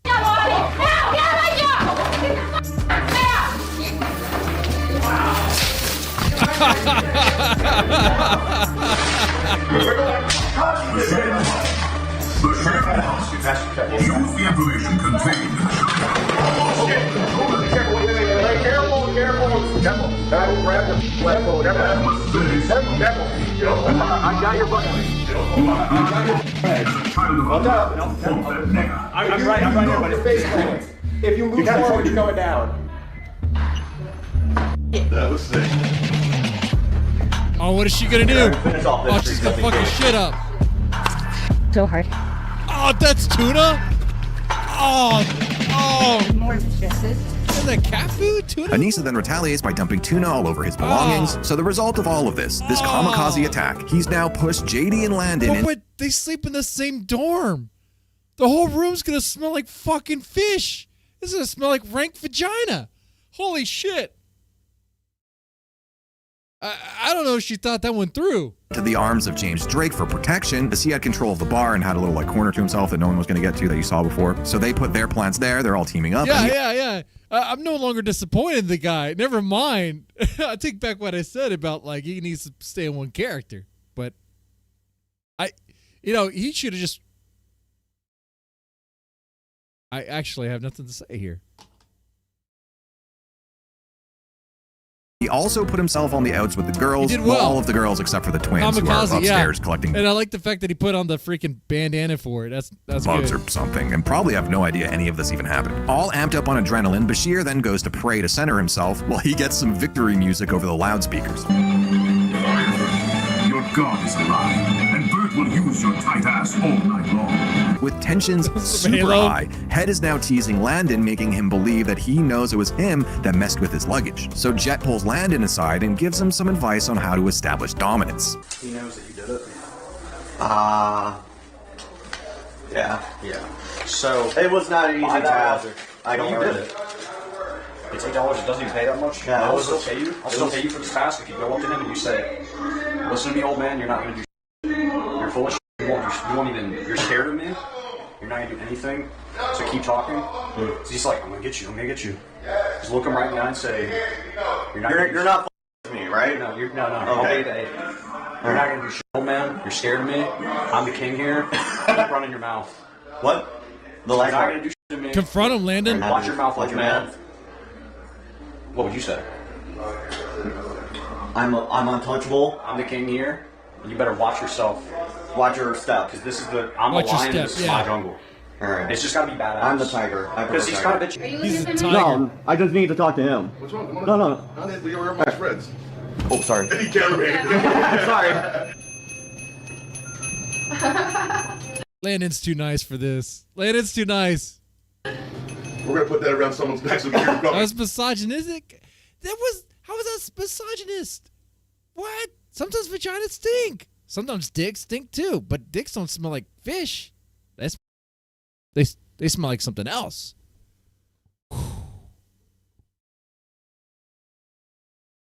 Is the audio okay? Did the audio get better? I bumped something, and now I feel like I'm sounding even louder now.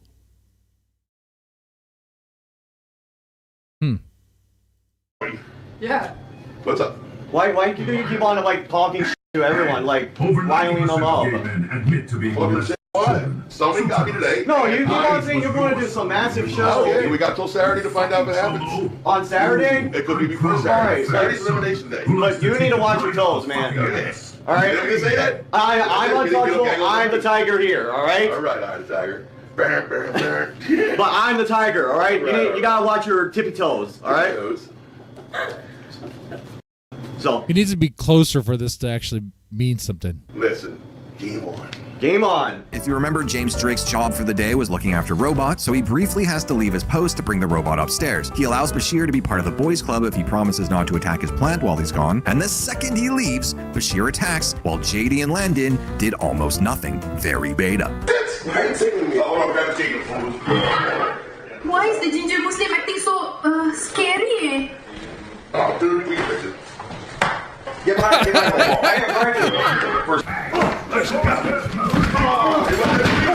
Oh, you got those trees!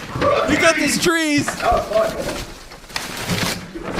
By the way, this whole thing was set up by Jet, who just wanted to show Indian Robot how to take Ozempic. So as all of the action is now completely dissipated, let's recap on who still has a plant. JD, Landon, and James Drake, I think, might still have parts of their plant, but they sustained heavy damage. Anissa's is destroyed completely, Bashir's is destroyed completely, and thanks to Head, Victoria and Emma both have trees with just a little bit of damage on it. And then there's the twins who still have their perfect tree. Emma's been crying after the altercation with Bashir. I think she's just not used to confrontation and is having a bit of like an adrenaline dump. I'm not really a confrontational person often. Can I just say that you handled it perfectly? You were great, honestly. I'm sorry I got married. That's totally okay. I'm sorry I scared you guys. I probably jumped in here and I know I caused some chaos. Void tank? Oh, that would be hilarious. I got you. I apologize for what I did. But it's all part of the game. I get it. I know it's not personal. I'm not. But the adrenaline, I know it's a weird feeling. Like it's not something you normally feel. I don't usually feel a lot like that. So Yeah. it was intense for me. But I appreciate you coming by. It's a tough time. It's not. Mind if I just plug out leave? Just one? Yeah, you can take one. Thanks. We'll be even. All right. Here, you can have it. Here, you can have this too. It's not yours? No, I found it in it's the not dirt. mine. Oh, she's so So nice. as most of the plants are now destroyed, we She have might a be into him. truce between everyone in the house, but the girls particularly don't really trust it. The boys and the girls have now separated themselves. This happened more naturally than it being like a planned thing. The boys were trying to reconstruct their plants to see if they were salvageable, and the girls went upstairs with the twins in the only room that locked. And after about 1 hour of being coaxed by TTS, Victoria manages to steal Mo's Quran, and they all desecrate it, drawing penises and Oh, shit. Oh, no way. Desecrate the Quran. Oh, dude, that Muhammad guy is going to be fucking pissed off, dude. crosses, pouring some sort of liquid in it, etc. The pages around the house. Oh, that's a good one. Let's try it out. Oh, They draw a penis on it. That's exactly what they do. Jesus is king. Stop Let's write that in there. Stop So you got like your Stop not like. Plushie incoming, Vicky. That Muslim retard. Emma. If you ever want a Jew instead, find me on Discord. I'll send you my What did ass. it say? Will you pass the mail, please? Of course, you may have the mail. Yes. Lovely. Yes. And while that's transpired, Oh, should have had some bacon grease on that thing too, man. That's a death sentence. Well, they're still alive, so I guess not. You know, I guess Allah wasn't that worried about it. back downstairs, Bashir is berating the boys for being Well, Landon would use it for rolling paper, absolutely.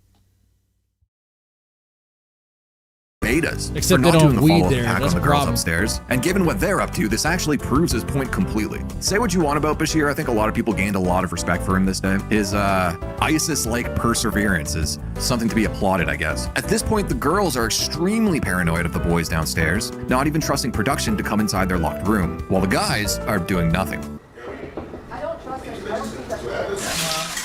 No, it's not. That is not. That's Muhammad. No, that's not. Come on. Emma, plushie with your name on it. Yeah.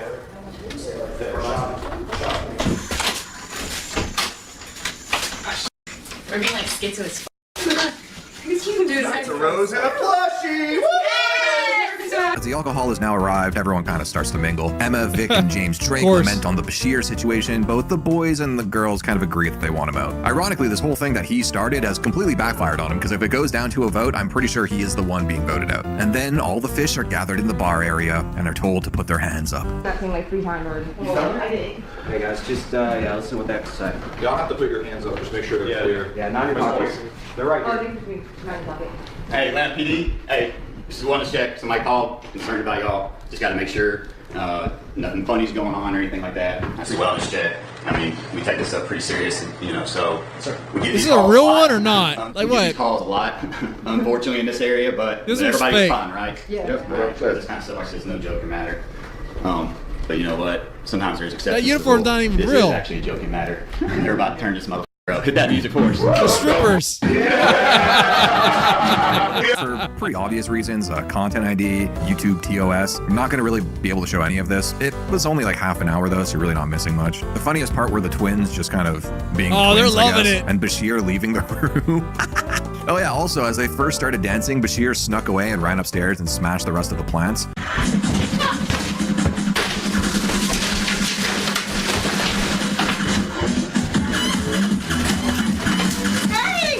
Get out of here, go! I'm kind of unclear on who, if anyone, still has one, but it seems like this challenge is going to have to be adjusted by tomorrow. After the He got all the plants. They got cops calling a couple times. Yeah, they did get SWAT a couple times, but like those calls were super, of course. You knew at the moment they walked in, it was like, wait a second, that's not how the uniforms look. performance, Ben pulls Bashir aside, who is not happy with him leaving. Do you think that the way that you behaved around the strippers was okay? Yes. Why? Because what they're doing is an affront to God. You think so? I do. You know how much money I just spent on those guys? I'm really sorry. You should repent too. I'm just saying, because you're spending money on stuff that are pretty not okay. You know that the strippers left because you insulted them with your actions. Well, I hope they have a moment to think about what they've done in their lives. That's right. Stand down. That's right. Not stand down. Stand tall. Do you think you're better than them? No. I mean, if they repented right now, they're probably much closer to God than I am. You are so full of shit. If you ever f with my mom, don't f with me. I got it. Yes, in his house. Yes. I understand. Pep talks are back on the board. If you're unfamiliar, it's literally just someone can pay for one of the production staff members to give one of the fish a pep talk. Yeah, sure. You have the first pep talk of the season. Shout them out. Thanks, Taymaker. Is that the real Taymaker? Yep. Well, no, that's the real OG username at Taymaker. I appreciate it. Quick talk from you? Yeah. Okay. I just want to say Ben came up here and kind of spazzed at you a little bit over the gay strippers or whatever. Me and Ben did kratom today, and with Vicky, but he actually drank his. I poured mine out.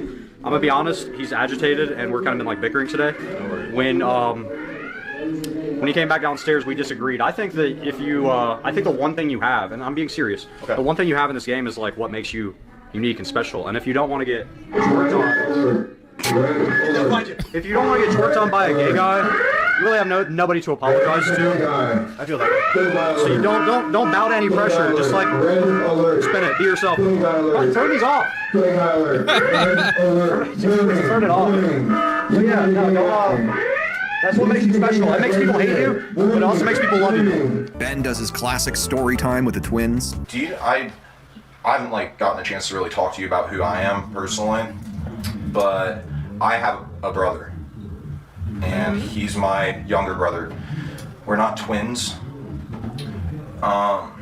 We grew up close, but I won't go into it. We kind of grew apart, and it wasn't anything that either of us did. It was just naturally kind of happened, and a rift formed between us. And I haven't spoken with him. His name is Jeremiah. I haven't spoken with him in a couple years. And when I look at you two,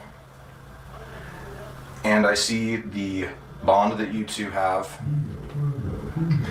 it makes me think that maybe one day I'll get to have that with my brother again. Yeah, get a family. Bashir then tries He's just fucking with them. That's it. I don't believe that story. to reflect on the day. A little tired, but if there's a game, I'm going to play it. And I don't like it when people play it in a, I don't know, strange emotional way, right? I wish people would play the games with, you know, with what? And determination.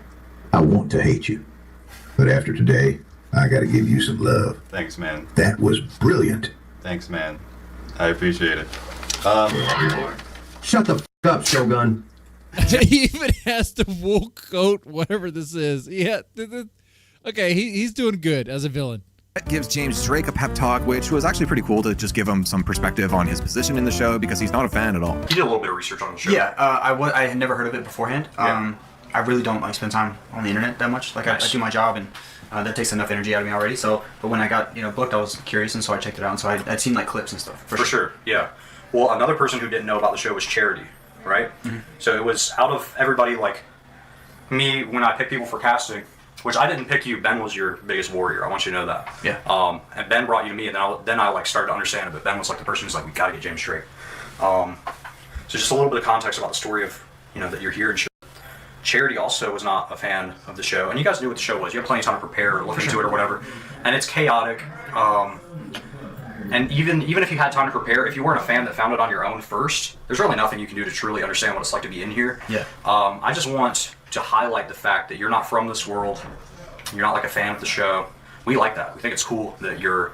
I think it's refreshing. Yeah, it's kind of cool to get someone who's like totally out of the realm, because you don't know how they're going to act. But he hasn't really been doing anything. He had like one moment. Honestly, because the fans. He just has the looks. Fans are evil. He just they're looks evil good. people, and they're dark people. And I like James Drakes. I like James Drake. Okay. Emma, come here. Anyways, my point is like, come here. You're going with the punches. You're doing really good. Jacuzzi, check it. Whereas somebody like Charity like kind of showed up, and of course she's an older woman. We're not like mad that she left. It's just like sometimes people who aren't from this world come to the show and they're like, oh, not for me. Like I know it's wild, but for everything that like it's impressive to me that you weren't a fan of the show and you're doing as well as you are doing, and you're doing great, and you have a lot of people really with you. So keep it up, dude. Man, that means a lot to me. Yeah, Thank you. for real. Thank you. And day 5, Drake better be like fucking shit up, because like I don't know, this day 4, Drake's been boring. So Chad, then we'll need this whole thing. He can do it. Drake heads on top. Drake heads rule. Drake heads run the fish tank. Drake heads run the stream. Drake heads stay winning. Thank you. The rest of the night is pretty chill. Nothing much really happens. It's more just fan interaction. TTS is going off. Particularly, there's a part where Victoria's in confessional taking a bunch of TTSs. That's pretty funny. There's a lot of goo in that noggin. Can you guess how I want to get it out? She kind of reminds me of Gucci's. That's her name, right? I do know how you want to get it out. Nah, we good. You can go. All right. And your pussy deaf stank. R.I.P. Clan for life, ho. R.I.P. Clan? Okay, I'm trying to leave. She's been taking her kratom. Say it now or don't. I'm gonna go back downstairs. Say it then. Bruh. I will go downstairs now. God damn it. Hey, Vicky, coming to you from Wayne, Nebraska. I'll be honest, I roasted you on day 1, but since then I have really been impressed by your tenacity. You got this, Kratom Queen. Kratom Crusader? I'm coming around on her. Coming around on her as well. Coming on her as well. That's moving on. I will be honest though, I don't know what tenacity means, but I think that's a positive thing. Thank you. I'm glad you're from Nebraska. That's really awesome. Show, slit, show, slit, show, slit, show, slit. The big final bit of the day, which I'll leave you guys with this. James Drake is in the closet, literally, and he's receiving a cavalcade of love letters. He starts crying. He's getting emotional about how much support he's getting. So people just keep sending more and more and more. These are all ChatGPT generated, seemingly. So he's literally in the closet crying, reading gay love letters, essentially. Your boy Mill. Thank you so much for the pep talk. Let's see what he has to say. Well, I just wanted to say that This is his big thing on day 4, reading gay love letters. Man, all right. I mean, we all look around the house and, there's a lot of people out there who I can really tell they, look up to you. You know what I mean? I see the way that you are with the twins when you were playing with them the other day. Even the way you take care of Amarante, or what's her name? Is that? This is Clav? No. This guy actually has natural good looks. Clav just had to take a hammer to his face to achieve it. You said it now, I don't know. You were crying over. Dan, you don't. No, Dan, you weren't supposed to tell. Okay? I wasn't going to say anything. I don't know why you said something, man. About the letters you send me, dude. It was nice. I want to see him.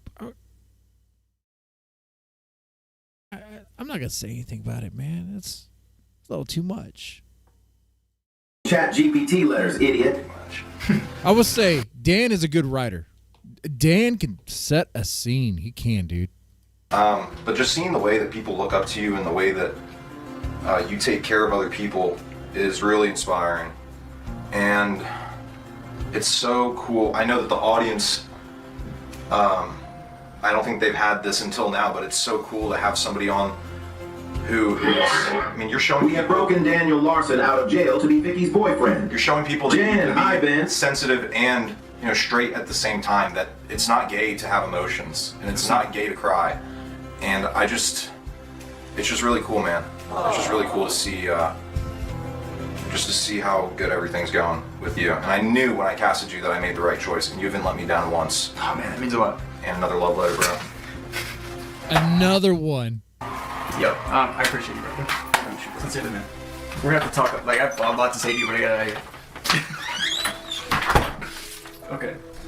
Again, I just want to say, your boy Mill, thank you so much for the pep talk. That was so cool. Yeah, that was cool. All right. You're real Let's lucky read this JD bad is boy. so f***ing gay, or you'd be getting way more shit. By the way, don't ever talk about not wanting the money like that homo did. We want competitors, not tourists. No, I feel that. I wouldn't do anything if it wasn't for like the goal. And the goal is the prize, and the prize is the end, and making it to the end. So I'm about that. I don't want that to get twisted either. But the prize is about the heart that you find, the love that you make, and the friends along the way. Okay. Dear James Drake. James, I'm going through some hard times right now. My doggo has cancer and arthritis. Yo. Sorry, all the gay stuff's gonna be coming through crazy. The thing about life is, in order to live, you must die. In order to live, you must experience. You must overcome any hurdles in life, and this will be Day one best of luck. 5, he better be dressed up as a cowboy We go all. Godspeed. and making You out can with shout out my friend. or Can you spooning shout out my with friend? It's his Muhammad. birthday. Jimothy1488, happy birthday. That's, oh man, happy birthday to your friend Jimothy. I seriously, you guys, I'm gonna die here. You're gonna die in the closet, huh? Thanks, ChatGPT. What's going on, man? So, dude, the first night when you went into the confessional area with Vicky. Hey man, you know these letters would hit a lot harder if you took off that itchy You shirt. sat down, and she was like bugging out, like, Yeah, not wanting to be seen. speaking of stuff. And you were like, just really listening, really well. And at that, no, I'm like not being completely serious.